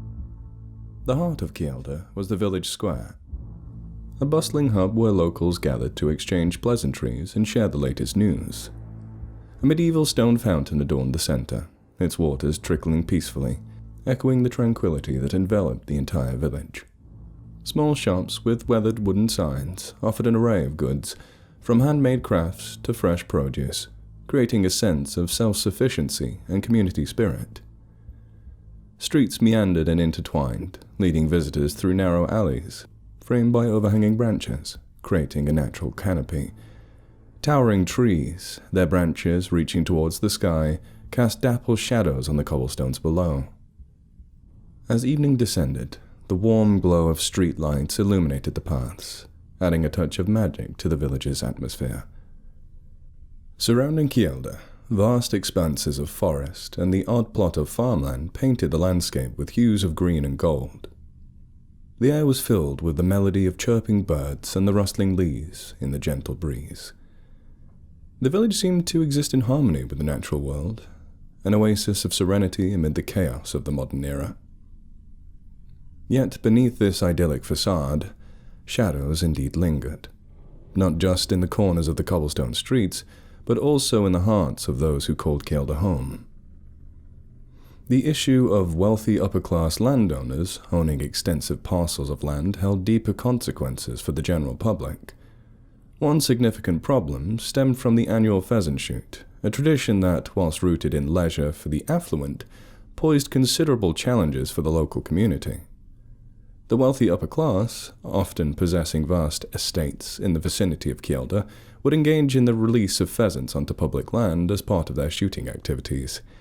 These releases, intended to create ideal conditions for the hunt, had cascading effects on both the environment and the livelihoods of the locals. One of the foremost issues was the damage inflicted on crops by the released pheasants. As the birds roamed freely, they foraged on agricultural fields, causing considerable losses for local farmers. Crops such as grains and vegetables became susceptible to the voracious appetites of pheasants, leading to the diminished yields and financial strain on those dependent on agriculture for their livelihoods. Moreover, the released birds would disrupt the delicate balance of the local ecosystem that was already in dire straits. Their presence led to increased competition for food resources with native wildlife, affecting the natural biodiversity of the area. Local flora and fauna struggled to coexist with the influx of invasive species, leading to ecological imbalances that had long-lasting repercussions on the land. This, accompanied by the illegal yet ignored fox hunts and brazen disregard for other people's property, compounded the clash between the upper-class pursuit of leisure and the local community's need for sustainable living, exacerbated tensions in Kielder. The villagers, with Mark as a vocal opponent, raised concerns about the broader impacts of such practices, arguing that the unchecked privileges of the wealthy were infringing upon the well-being of the entire community. The conflict wasn't merely about the release of pheasants. It symbolized a larger struggle for the equitable use of the land and its resources. The display in land ownership and the consequences of privileged pursuits underscored a pressing need for dialogue, understanding, and a re-evaluation of the balance between individual privilege and the collective welfare of the community. All of this weighed on Mark's mind as he sat with his daughter. The aroma of simmering spaghetti sauce filled the cozy cottage as Mark and Lily sat around the kitchen table, plates set for dinner. The evening's tranquility belied the storm brewing beneath the surface of their relationship. "So, Dad, I've been thinking," Lily began, her eyes sparkling with excitement. "I've decided what I want to do after school. You know that animal care course in Cheshire?" Mark paused mid-stir, a flicker of concern crossing his face. "Cheshire? That's quite far, Lily. Why not look for something closer? There's a lot of good courses nearby. You can stay here." Lily sighed, anticipating her father's reaction. "Dad, I love Kielder, but I want to explore new places. The course in Cheshire is renowned. It's in Reese Heath, you know that place. They even have a mini-zoo. I get to work with more than just sheep for once, and it's my chance to learn more about animals and conservation. You should be all over that." Mark frowned, worry etched on his forehead. "Lily, this has been our home for generations. Your family, our roots, they're deeply embedded here. Leaving for Cheshire, it's too far. Can't help but worry." Lily rolled her eyes, her frustration bubbling to the surface. "Dad, It's just a couple of hours away. I'll visit, and I'll come back. But I need to follow my passion, explore the world beyond Gelder. It's my chance to make a difference. Mark's concern deepened, his voice tinged with urgency. Lily, you don't need to go that far to make a difference. There are plenty of opportunities right here. We need more people like you that care about the land and its creatures. You can enroll in a local program, stay close to family, contribute to the community. Lily's frustration escalated, her words sharp. Dad, you're just trying to keep me here as another soldier to fight against the landowners. I love this village, but I need to make my own choices. I can't stay in Gelder forever. Tension hung in the air as the argument simmered. Mark, torn between his protective instincts and his daughter's desire for independence, struggled to find common ground. Lily, fueled by her dreams and aspirations, couldn't understand her father's reluctance to let her go. The clash of generations echoed through the cottage, underscoring the challenges of balancing tradition with the pursuit of individual dreams in the face of a changing world. Mark's anger slowly ebbed away, replaced by a deep sadness.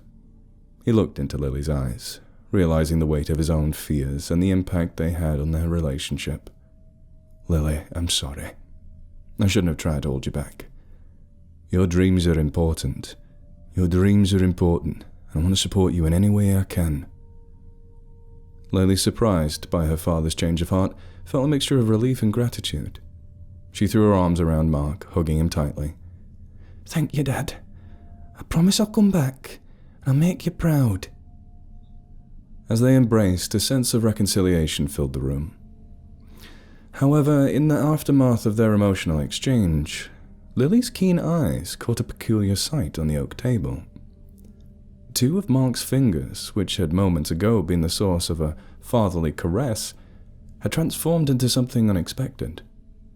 Two sharp claws had extended from his fingertips. Lily pulled away from the hug, her eyes widening with astonishment. Dad, what happened to your fingers? Mark, momentarily caught off guard, looked down at his hands. The claws retracted, and his fingers returned to their normal state. He attempted to downplay the unusual occurrence. Must be stressful. I've been through a lot lately, you know. But Lily couldn't shake the unease that settled in her stomach. Dad, that's not normal. Maybe you should see a doctor or something. Mark nodded, a shadow of worry crossing his face. You're right, as always. Let's not worry about it for now. Let's focus on your dreams, right? The night unfolded in an eerie silence as Mark lay in bed, grappling with restless dreams that eventually morphed into nightmarish visions. Flashes of red painted his subconscious, vivid and disorienting. A distant, unsettling screech echoed through the corridors of his mind, a haunting melody that clawed at his senses. In the dream, Mark found himself on an unfamiliar street, surrounded by shadows that seemed to dance in the crimson glow. A cat, its eyes gleaming with an otherworldly intensity, darted across his path, its screeching reverberating through the silent night. The honking of a car pierced the air, and the blinding headlights enveloped him in an unsettling embrace. Confusion and fear gnawed at Mark's subconscious as the disjointed scenes unfolded. He tried to make sense of the surreal sequence, but the elements resisted any rational interpretation. The dream reached its climax with a crescendo of chaos, a flurry of feathers swirling around him, obscuring his vision and leaving him breathless. Suddenly, the disorienting dreamscape became too much for Mark to bear. His body tensed, and a fit seized him, the convulsions echoing the turmoil within his mind. In the grip of the nightmare, he felt trapped, unable to escape the surreal and unsettling scenes that haunted his sleep. As the night wore on, Mark's fit subsided, leaving him drenched in sweat and gasping for breath. He lay in the darkness, trying to shake off the lingering unease. The bizarre dreams left an indelible mark on his consciousness, their meaning elusive, like fragments of a puzzle refusing to form a coherent picture.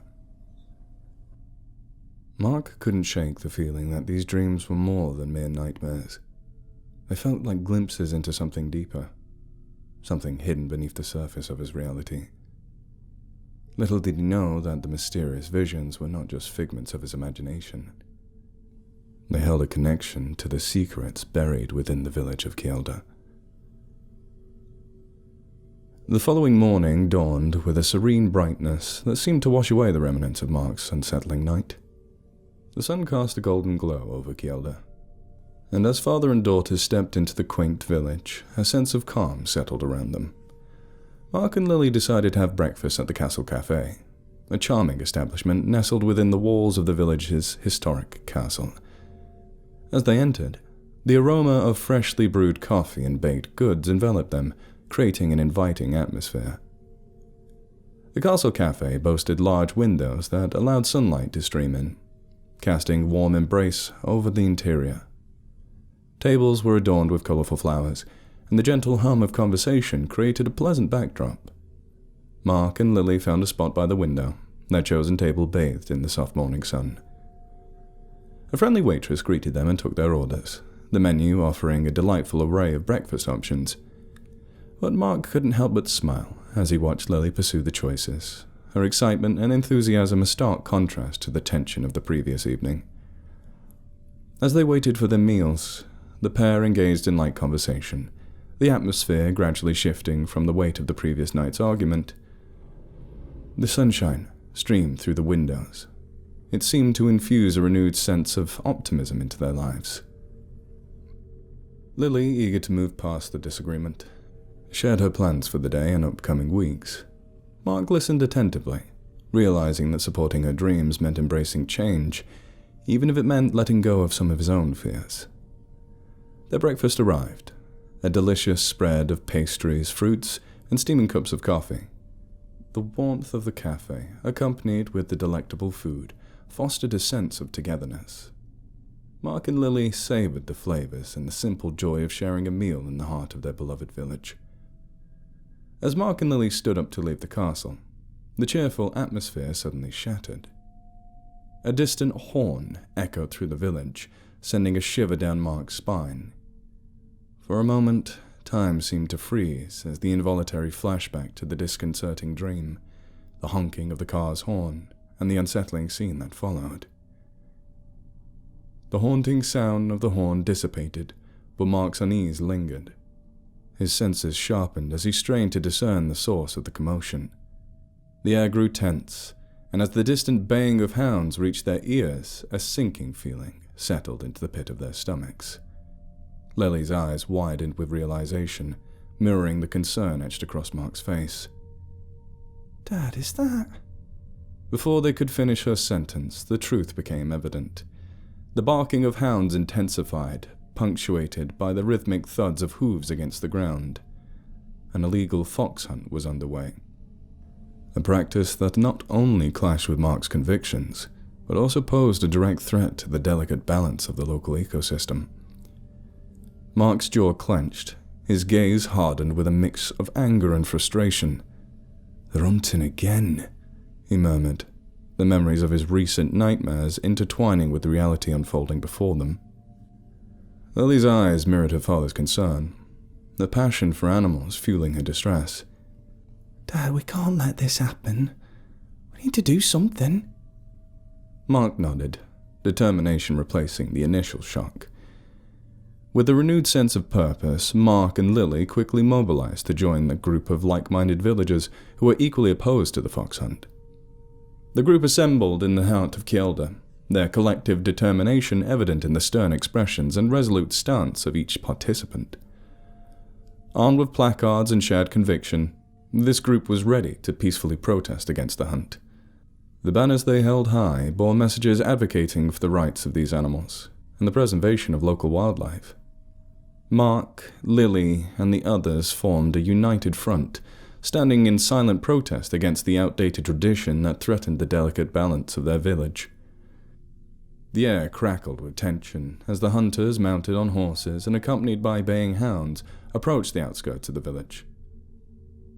The sound of hooves and the distant yelps of hounds grew louder, but the protesters held their ground, unwilling to back down.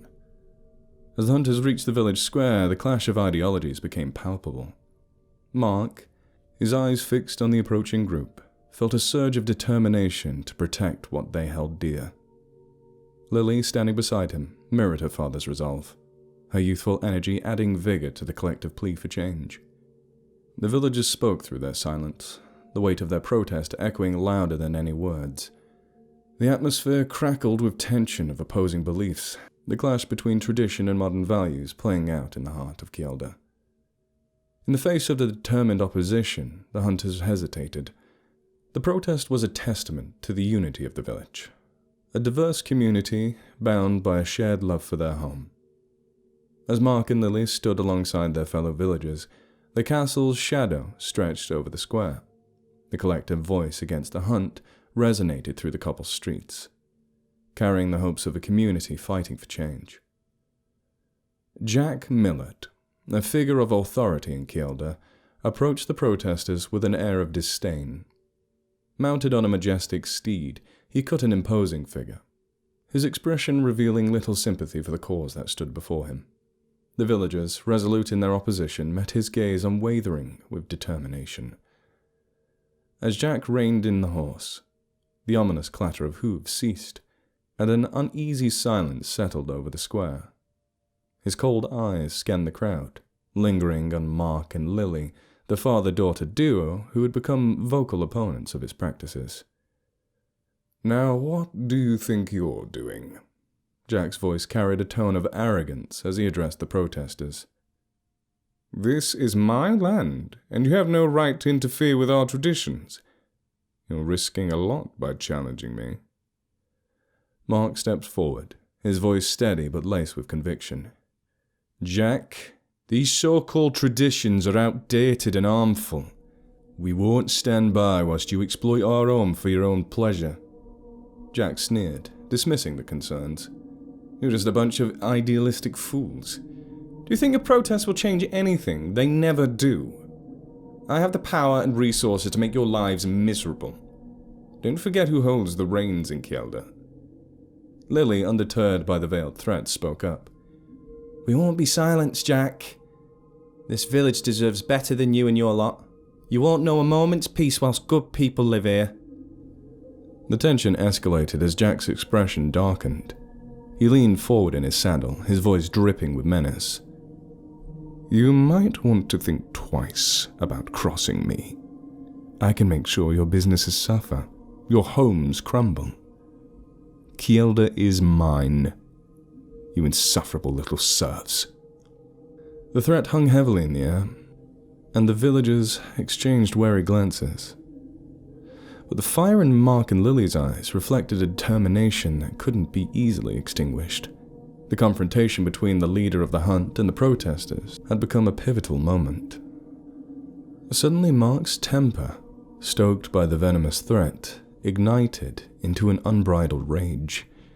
His hands clenched into fists, and he felt an unfamiliar searing heat surging through him. As just as early as before, claws slowly emerged from his fingertips. He struggled to contain himself. Something was welling up. The whispers of his recent nightmares echoed in his mind, intertwining with the fury that threatened to consume him. A low snarl escaped Mark's lips as he fought to regain control. Lily watched her father with a mixture of concern and bewilderment. In the midst of his internal struggle, Mark's eyes fixated on Jack Millard, the embodiment of the impressive force that he had long opposed.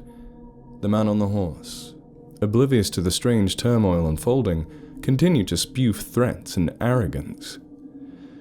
Unable to contain his surge of anger any longer, Mark reached down and grabbed a rock from the ground. In a moment of unbridled fury, he hurled it towards Jack. The projectile sailed through the air, a physical manifestation of the collective frustration of the villagers. The rock struck its target with a resounding thud, prompting Jack to recoil in surprise and pain. The crowd gasped, a hushed silence falling over the square. Mark, realizing the consequences of his impulsive action, took a step back, the claws retracting as the rage seemed to subside. Jack's face twisted with anger. He dismounted the horse, a red mark forming where the rock had struck. He glared at Mark, fury mirrored in his eyes. "You dare assault me?" He spat, a storm brewing in his gaze. Jack Millard's triumphant glare faltered as he observed the peculiar change in Mark's countenance. The usual anger and defiance in Mark's eyes were replaced by an eerie yellow tinge, a manifestation of something that had briefly taken hold of him. Jack, his bravado wavering, took an involuntary step back, his fear momentarily overpowering his arrogance. As the villagers and hunters watched in stunned silence, Lily, quick to react, sensed the need to intervene. She rushed to Mark's side, her concern for her father overriding the chaos unfolding around them. Without a word, she grabbed Mark's arm, pulling him away from the center of attention. "Dad, come on," Lily whispered urgently. "Let's get you out of here." The peculiar event had caught the attention of the crowd, and whispers of unease rippled through the gathering. Lily guided Mark through the outskirts of the village square, away from prying eyes. As they retreated from the confrontation, Mark's features slowly returned to their normal state, the yellow tinge fading. Once they were at a safe distance, Lily turned to her father with a mixture of worry and curiosity. "Dad, what was that? Are you all right?" Mark, still reeling from the intensity of the moment, took a deep breath. Don't know, Lily. Something's happening. To me. Can't explain it." Lily, determined to shield her father from further scrutiny, steered him towards the more secluded lanes of Kielder. "We need to figure this out, Dad. Away from people." Jack, determined to salvage his pride, couldn't resist one last attempt to regain control of the situation. Seething with frustration and masked intimidation, Jack called out after him. "Run away, you coward! Can't face the truth, can you? You're nothing but a sick, lowly serf!" His words, dripping with disdain, were meant to deflect attention from the bizarre events that had unfolded moments ago. Jack, a master of manipulation, played the part of the scornful landowner, attempting to shift the narrative back to the villagers' supposed inferiority. The crowd, initially captivated by the peculiar confrontation, now turned their attention back to Jack. His attempt to downplay the significance of Mark's actions only fueled the villagers' resentment. Murmurs of discontent rippled through the gathering, and a few defiant faces exchanged knowing glances. Jack, maintaining a facade of indifference, mounted his horse once more, projecting an air of arrogance. "Pathetic twats," he sneered, attempting to reassert his dominance. "Know your place and stay out of my way." The villagers, though momentarily shaken, were not easily swayed. Jack's attempts to undermine their unity only intensified their determination. The journey home for Mark and Lily became increasingly arduous. Mark's earlier alteration had left him weakened and unsteady, his steps faltering as they traversed the winding streets. As they did, dogs, sensing something amiss, barked from the safety of their yards, their reactions mirroring a growing sense of unease in the village. As they approached Mark's house, the situation took an unexpected turn. A herd of cows, contentedly grazing in a nearby paddock, caught sight of the struggling duo. Intrigued, the bovines ambled towards the fence, their large eyes reflecting curiosity. Mark, still grappling with the remnants of the mysterious sickness that had overtaken him earlier, locked eyes with one of the cows. A strange connection seemed to form. An inexplicable energy passed between Mark and the animals. In an instant, the calm scene transformed into chaos as the entire herd stampeded away from the fence, their hooves pounding against the ground. The once peaceful street filled with the thunderous sounds of hooves and panicked lowing of cows. Lily and Mark, caught off guard by the sudden commotion, stumbled backward. The villagers who had witnessed the earlier confrontation now emerged from their homes, drawn to the spectacle unfolding before them. The chaos in the streets deepened as the runaway cows darted through the cobblestone lanes, creating a scene of utter disorder. Mark watched the chaotic scene unfold with a mix of confusion and distress. Lily, ever protective over her sole parent, tried to guide him towards the safety of their home amidst the uproar. As the night descended upon Gilda, Mark's condition continued to worsen, leaving Lily deeply concerned for her father's well-being.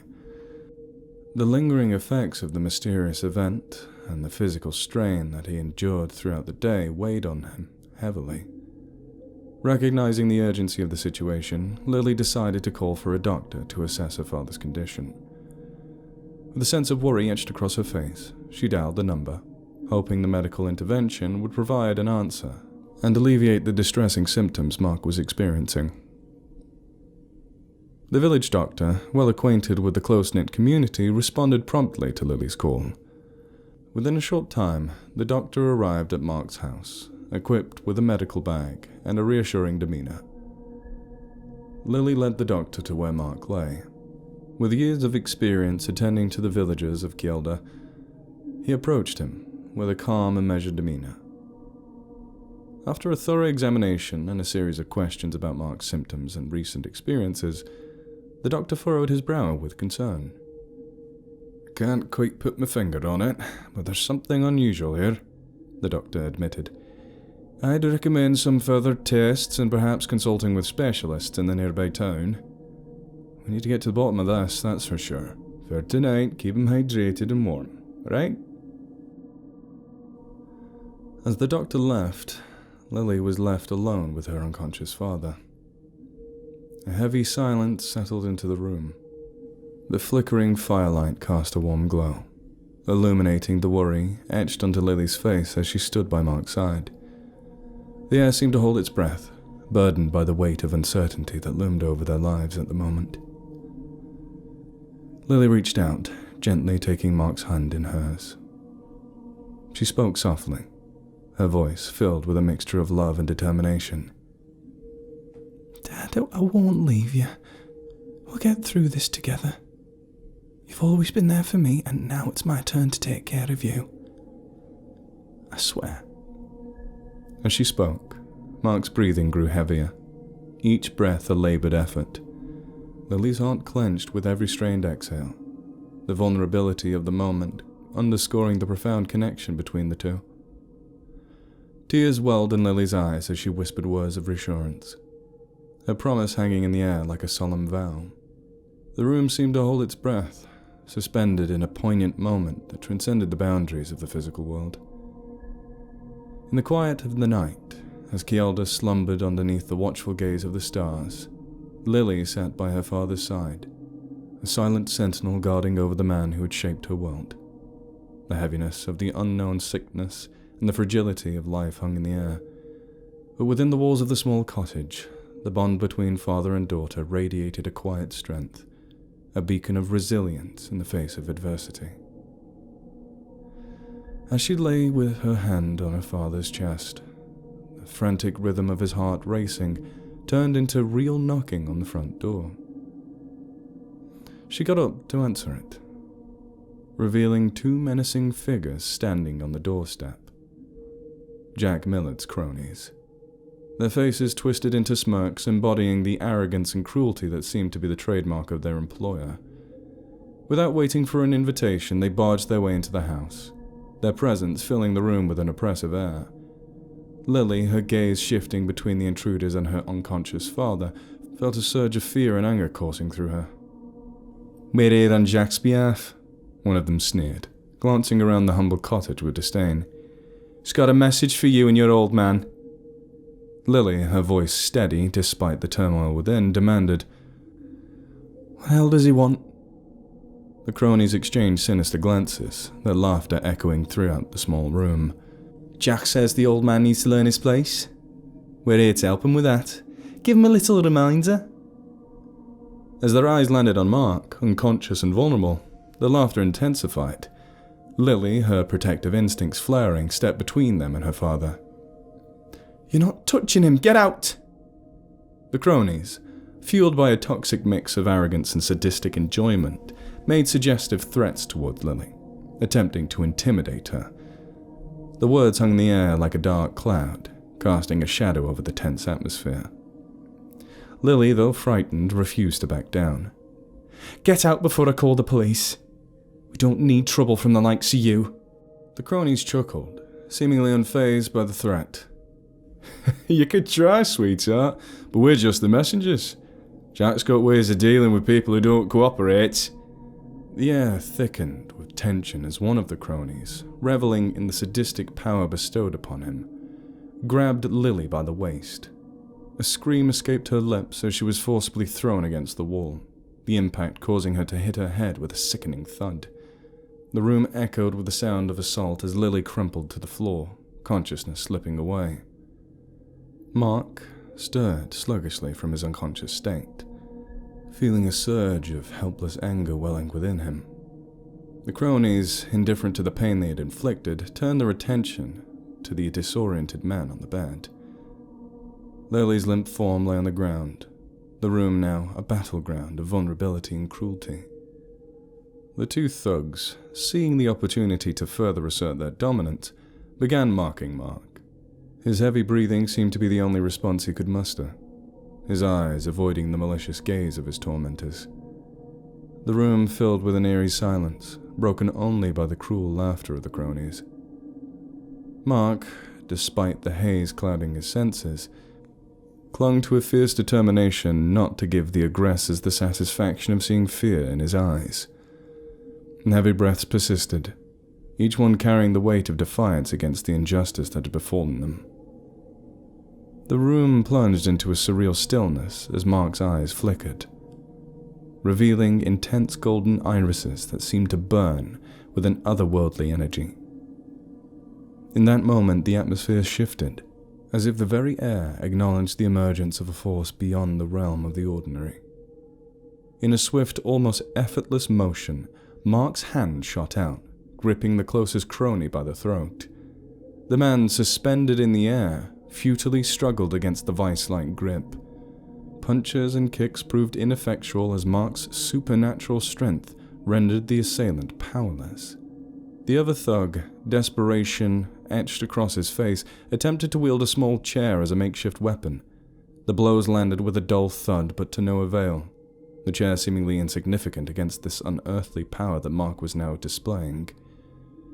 With a quick, decisive squeeze of his hand, Mark crushed the man's neck. A sickening crack resonated through the room as the crony went limp in Mark's grip. The once aggressive assailant now hung lifeless, a testament to the unyielding force that Mark now displayed. The remaining crony, terror etched on his face, wasted no time. He bolted towards the front door, fleeing the scene of brutality. The room, which moments ago had been a battleground, now bore witness to an unsettling transformation.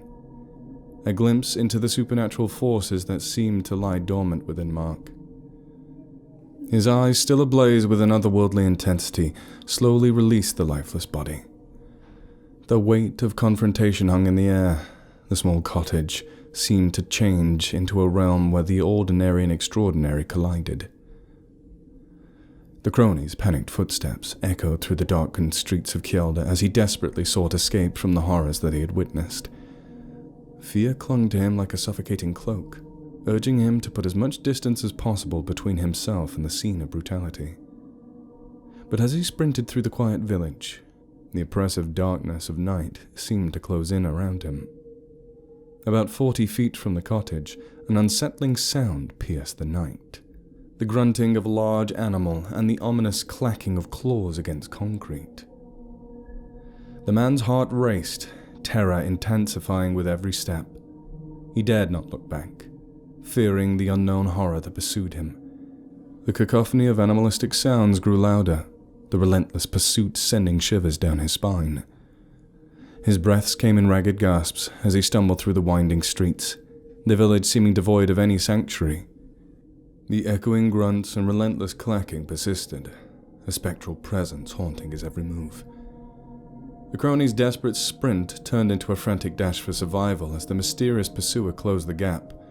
The shadows of Kjelda seemed to twist and contort, concealing the creature that now hunted him through the depths of the night.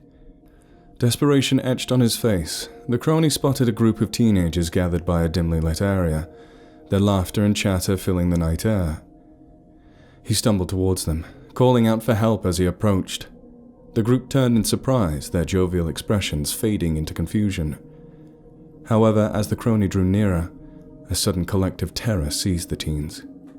Their eyes widened, and without a moment's hesitation, they abandoned their drinks and sprinted away, leaving the crony bewildered and abandoned.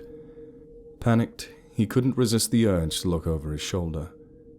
His heart sank as he witnessed the glowing yellow eyes of an immensely large dog-like beast, faintly illuminated by the flickering streetlights. The creature's presence radiated malevolence, and a primal fear gripped the crony's every nerve. Frantically, he pounded on the nearest door, a desperate plea for sanctuary.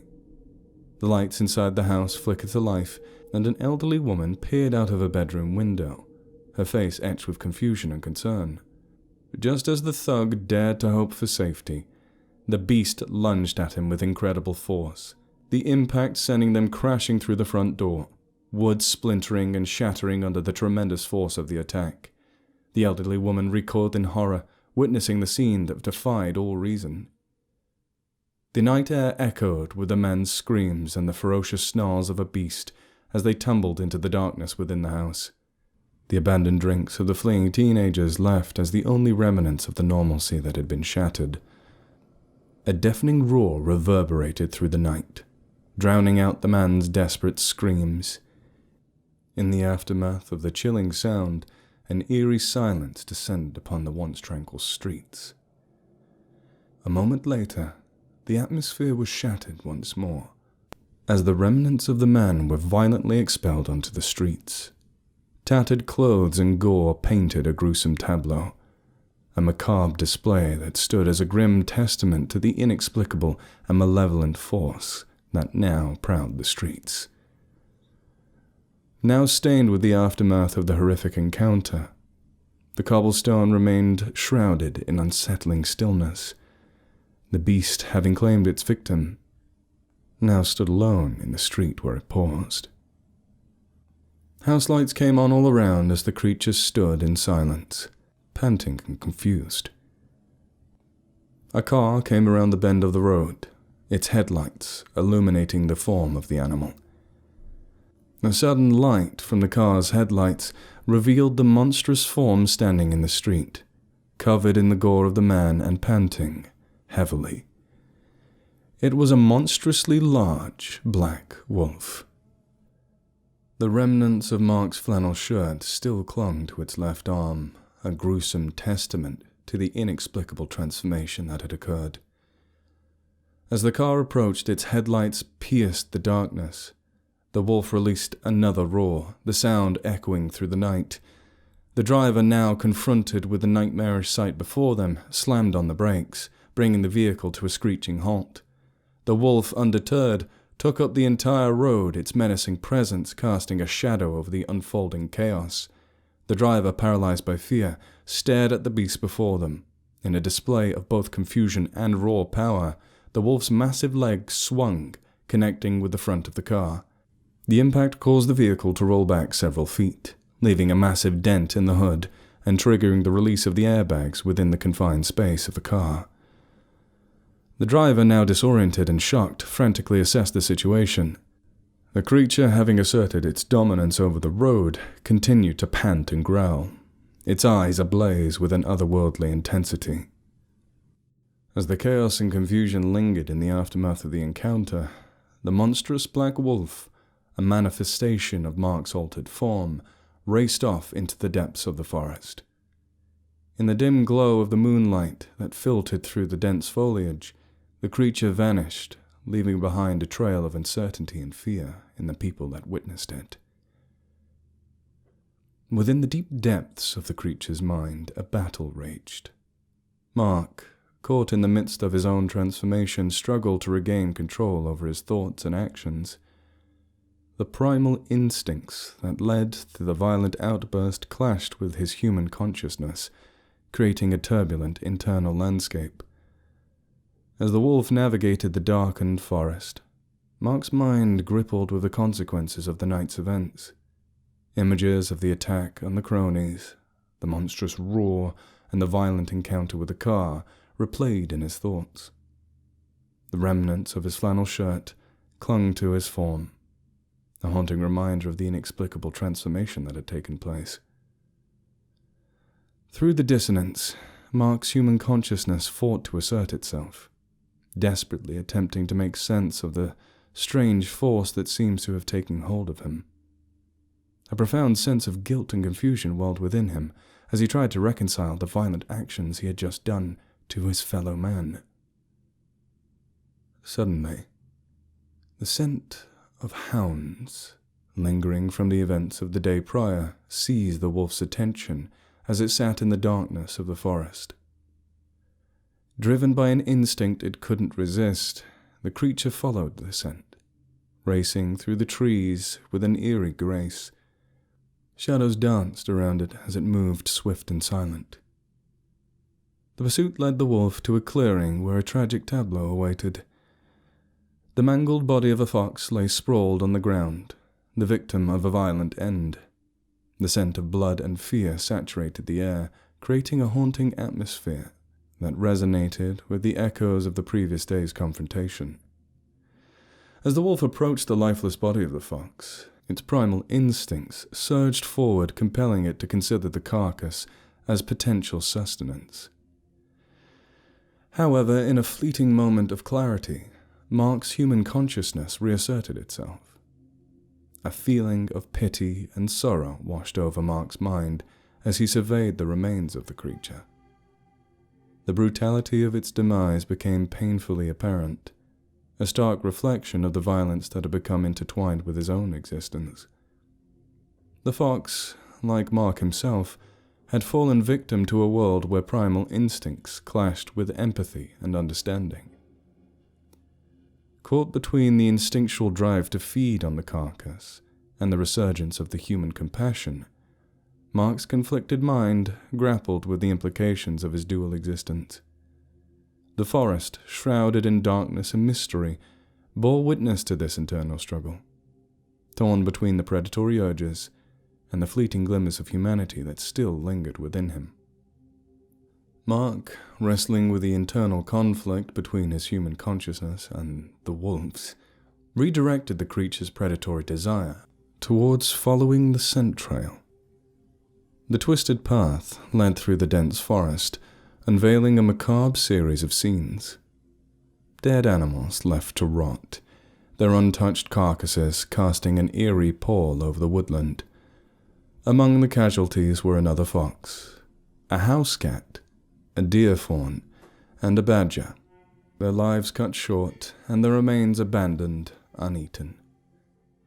The wolf's instincts, though driven by hunger, found an unexpected ally in Mark's human empathy as he resisted the urge to consume the fallen creatures. Ignoring the potential meals scattered in the wake of an awful display of leisure, Mark's determined mind steered the wolf towards the scent of the hounds themselves. The trail became a tapestry of odors, each telling a tale of the violence that had transpired here in the forest. Following the scent, Mark eventually reached the edge of the Millard estate, the looming presence of the grand property casting shadows over the outskirts of the woodland. The scent of the hounds grew stronger, intertwining with the oppressive aura that surrounded Jack Millard's domain. As the wolf stood at the edge of the estate, the flickering moonlight revealed the imposing structures and manicured lawns. Jack's mansion, a symbol of wealth and influence, loomed in the distance. The scent of the hounds, now potent and tantalizing, beckoned the creature deeper into the heart of it. Embodying the form of the wolf, he bounded across the well-manicured lawn of Jack's estate. The horses in a nearby stable, startled by the unexpected presence of the creature, whinnied and brayed in fear, sensing the primal energy that accompanied the predatory visitor. The scent of the hounds grew stronger, drawing Mark closer to the source. The dogs within the estate, perhaps sensing the impending danger, began to bark in a cacophony of alarmed responses. As Mark approached the hound's paddock, his instincts propelled him onward, heedless of the chaos left in his wake. The wolf, fueled by a potential blend of hunger and primal urge to confront the source of the scent, reached the steel door of the pen. With a surge of raw power, Mark ripped open the steel door as if it were mere paper. The strength of the supernatural force within him laid bare. The dogs, taken aback by the sudden breach, yelped in surprise and scattered to the back of the pen, their barks now laced with a palpable sense of fear. The growls emanating from the wolf's throat intensified as it stood at the threshold of the hound's enclosure, the primal desire to feast upon these animals asserting itself. The hounds, now shaking and clamoring against each other in desperation, were unable to escape the impending threat. However, despite the relentless hunger driving the wolf, Mark's human resilience fought back, his conscious mind absorbing the horrid conditions in which the dogs were kept. The pervasive stench of feces, the injury sustained from their hunts, and the overall suffering they endured in captivity. Sympathy and understanding pierced through the predatory instincts once again, and Mark bore no ill will towards these innocent creatures. Yet, despite his compassionate stance, Mark felt the control over the wolf waning once more. The relentless hunger clawed at the edges of his consciousness, demanding satisfaction. The struggle between the human and the beast intensified within him, leaving Mark caught in a battle for dominance over his own existence. Just as the internal conflict reached a critical point, the distant shouts of men echoed through the night. The realization of imminent danger snapped Mark's attention away from the dogs and towards the approaching threat. The men, likely alerted by the commotion or the distressed barks of the dogs, were closing in on him. The urgency of the situation pushed Mark into swift decision. With a final internal struggle, he asserted control of the wolf, diverting its predatory focus from the hounds. The scent of the approaching men, now within close proximity to the hound's pen, mingled with the myriad of odors of the night. Among them, Mark detected a familiar scent, one that he hadn't consciously registered until now, but one that sent a shiver down his spine. It was Jack, the man whose actions had threatened Mark's family and caused untold suffering in the village of Kielder. In that moment, a surge of conflicted emotions pulsed through Mark's being. The wolf, hungry and fueled by primal instincts, sought an outlet for its relentless hunger. Mark's conscious mind, aware of the moral implications and the wrongness of the impending act, grappled with Mark's dark impulse that threatened to consume him. With nowhere else to direct the hunger of the beast, Mark's conflicted mind made a fateful decision. He redirected the predatory desires of the wolf toward the one individual that seemed deserving.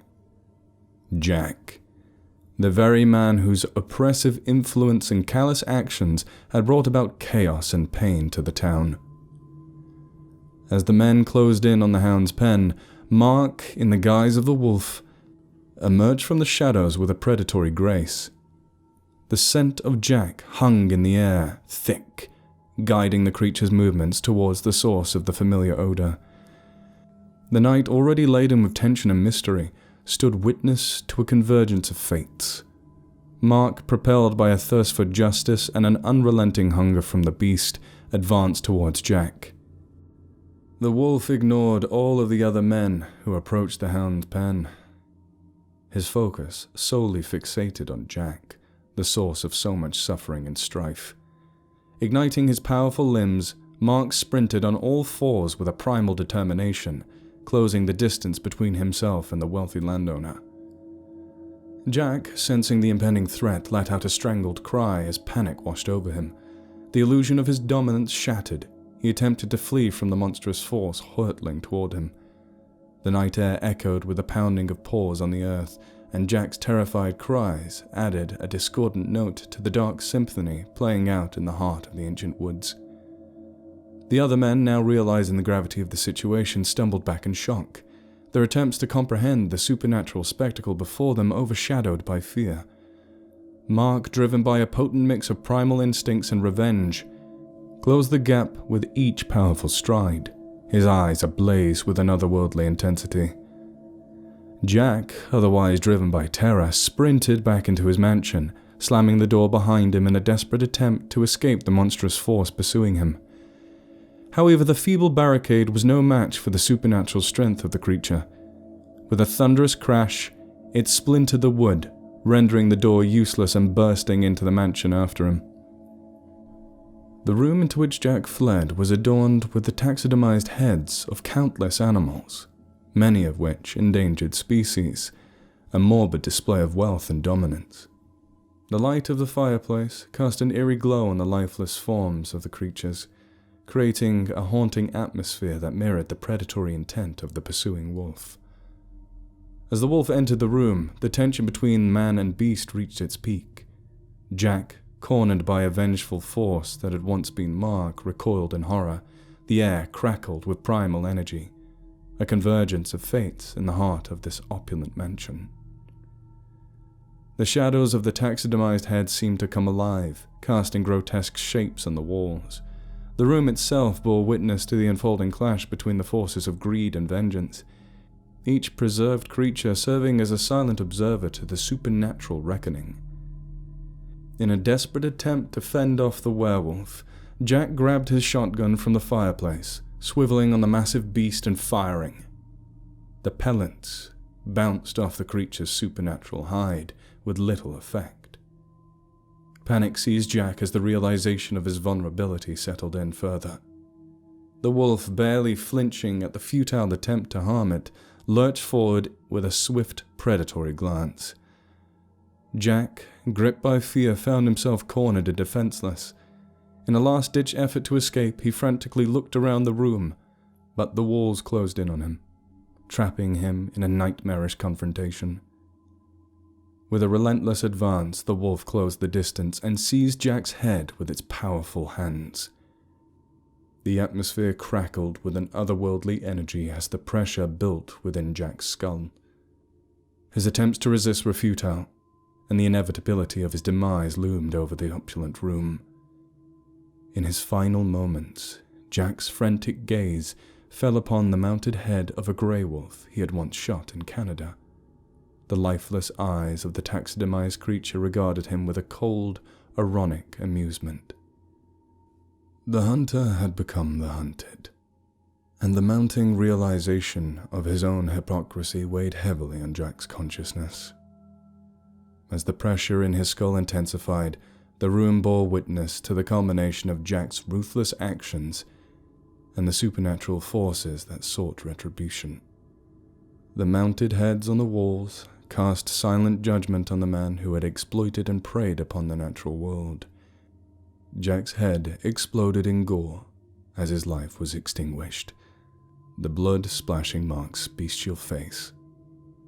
With a grisly finality, Jack's head exploded into a burst of gore, marking the violent end of the man who had once wielded power and cruelty. The room, now tainted with the aftermath of the fight, fell into an eerie stillness. The massive wolf, devoid of hesitation, descended upon Jack's lifeless body. The air was filled with the gruesome sounds of flesh tearing and bones snapping as the creature began to feed upon the remains of the once wealthy landowner. The macabre scene of death unfolded against the backdrop of taxidermized heads, a haunting tableau that bore witness to two vicious predators, only one succeeding. The grotesque symphony of feeding abruptly halted as the blubbering cries of a young girl shattered the eerie silence.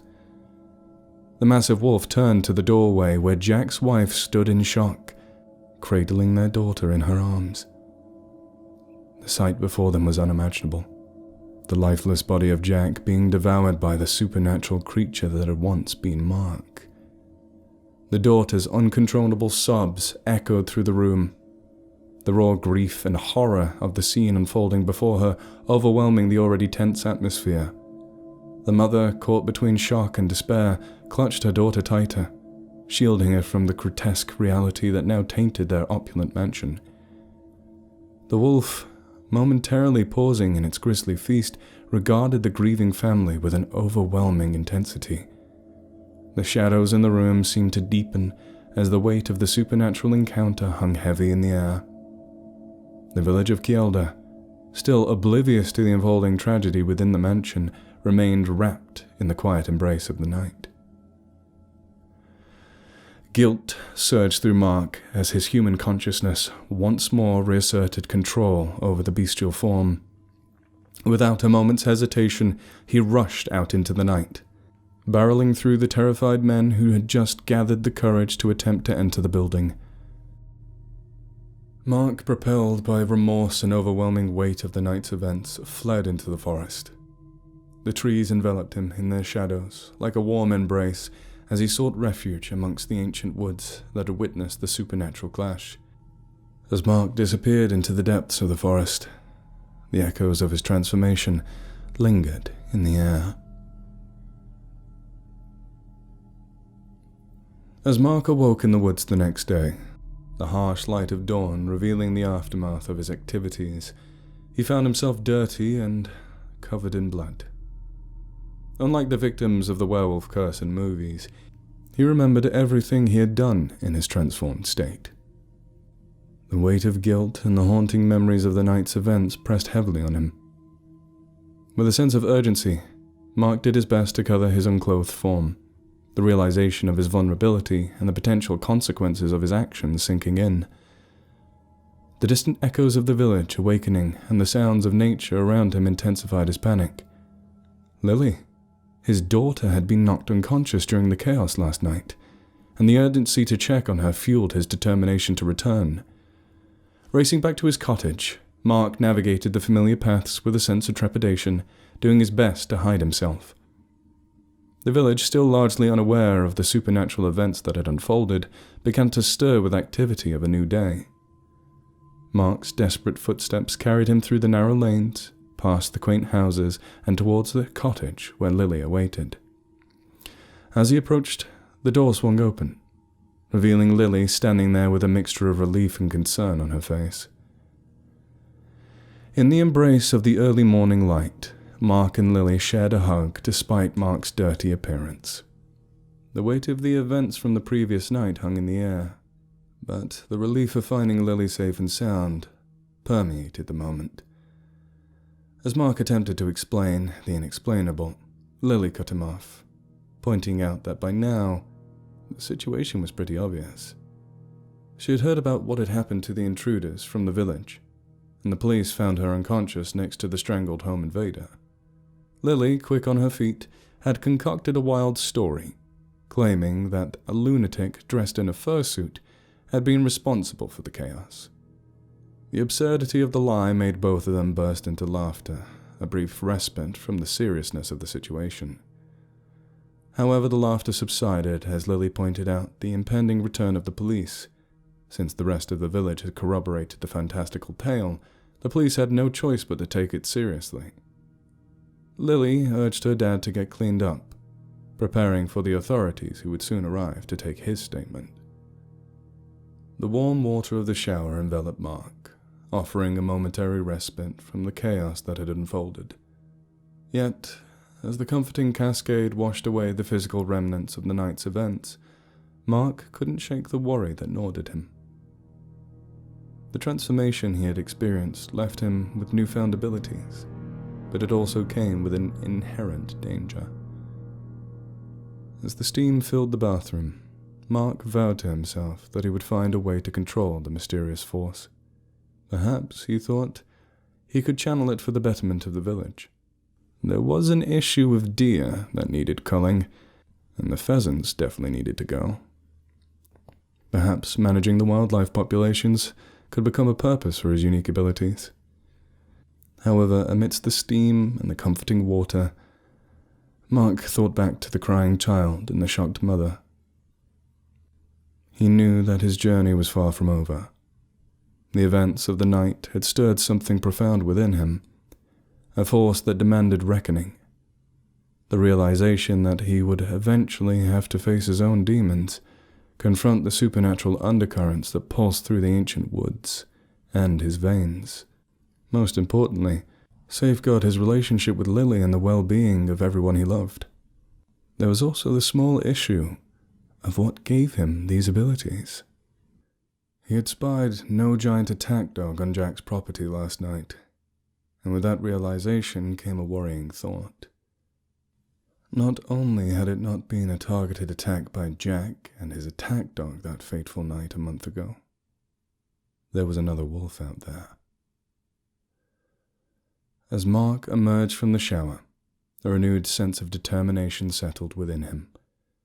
The quaint village of Kielda, still blissfully ignorant of the supernatural forces that lurked within its midst, awaited the unfolding of the tale that transcended the ordinary.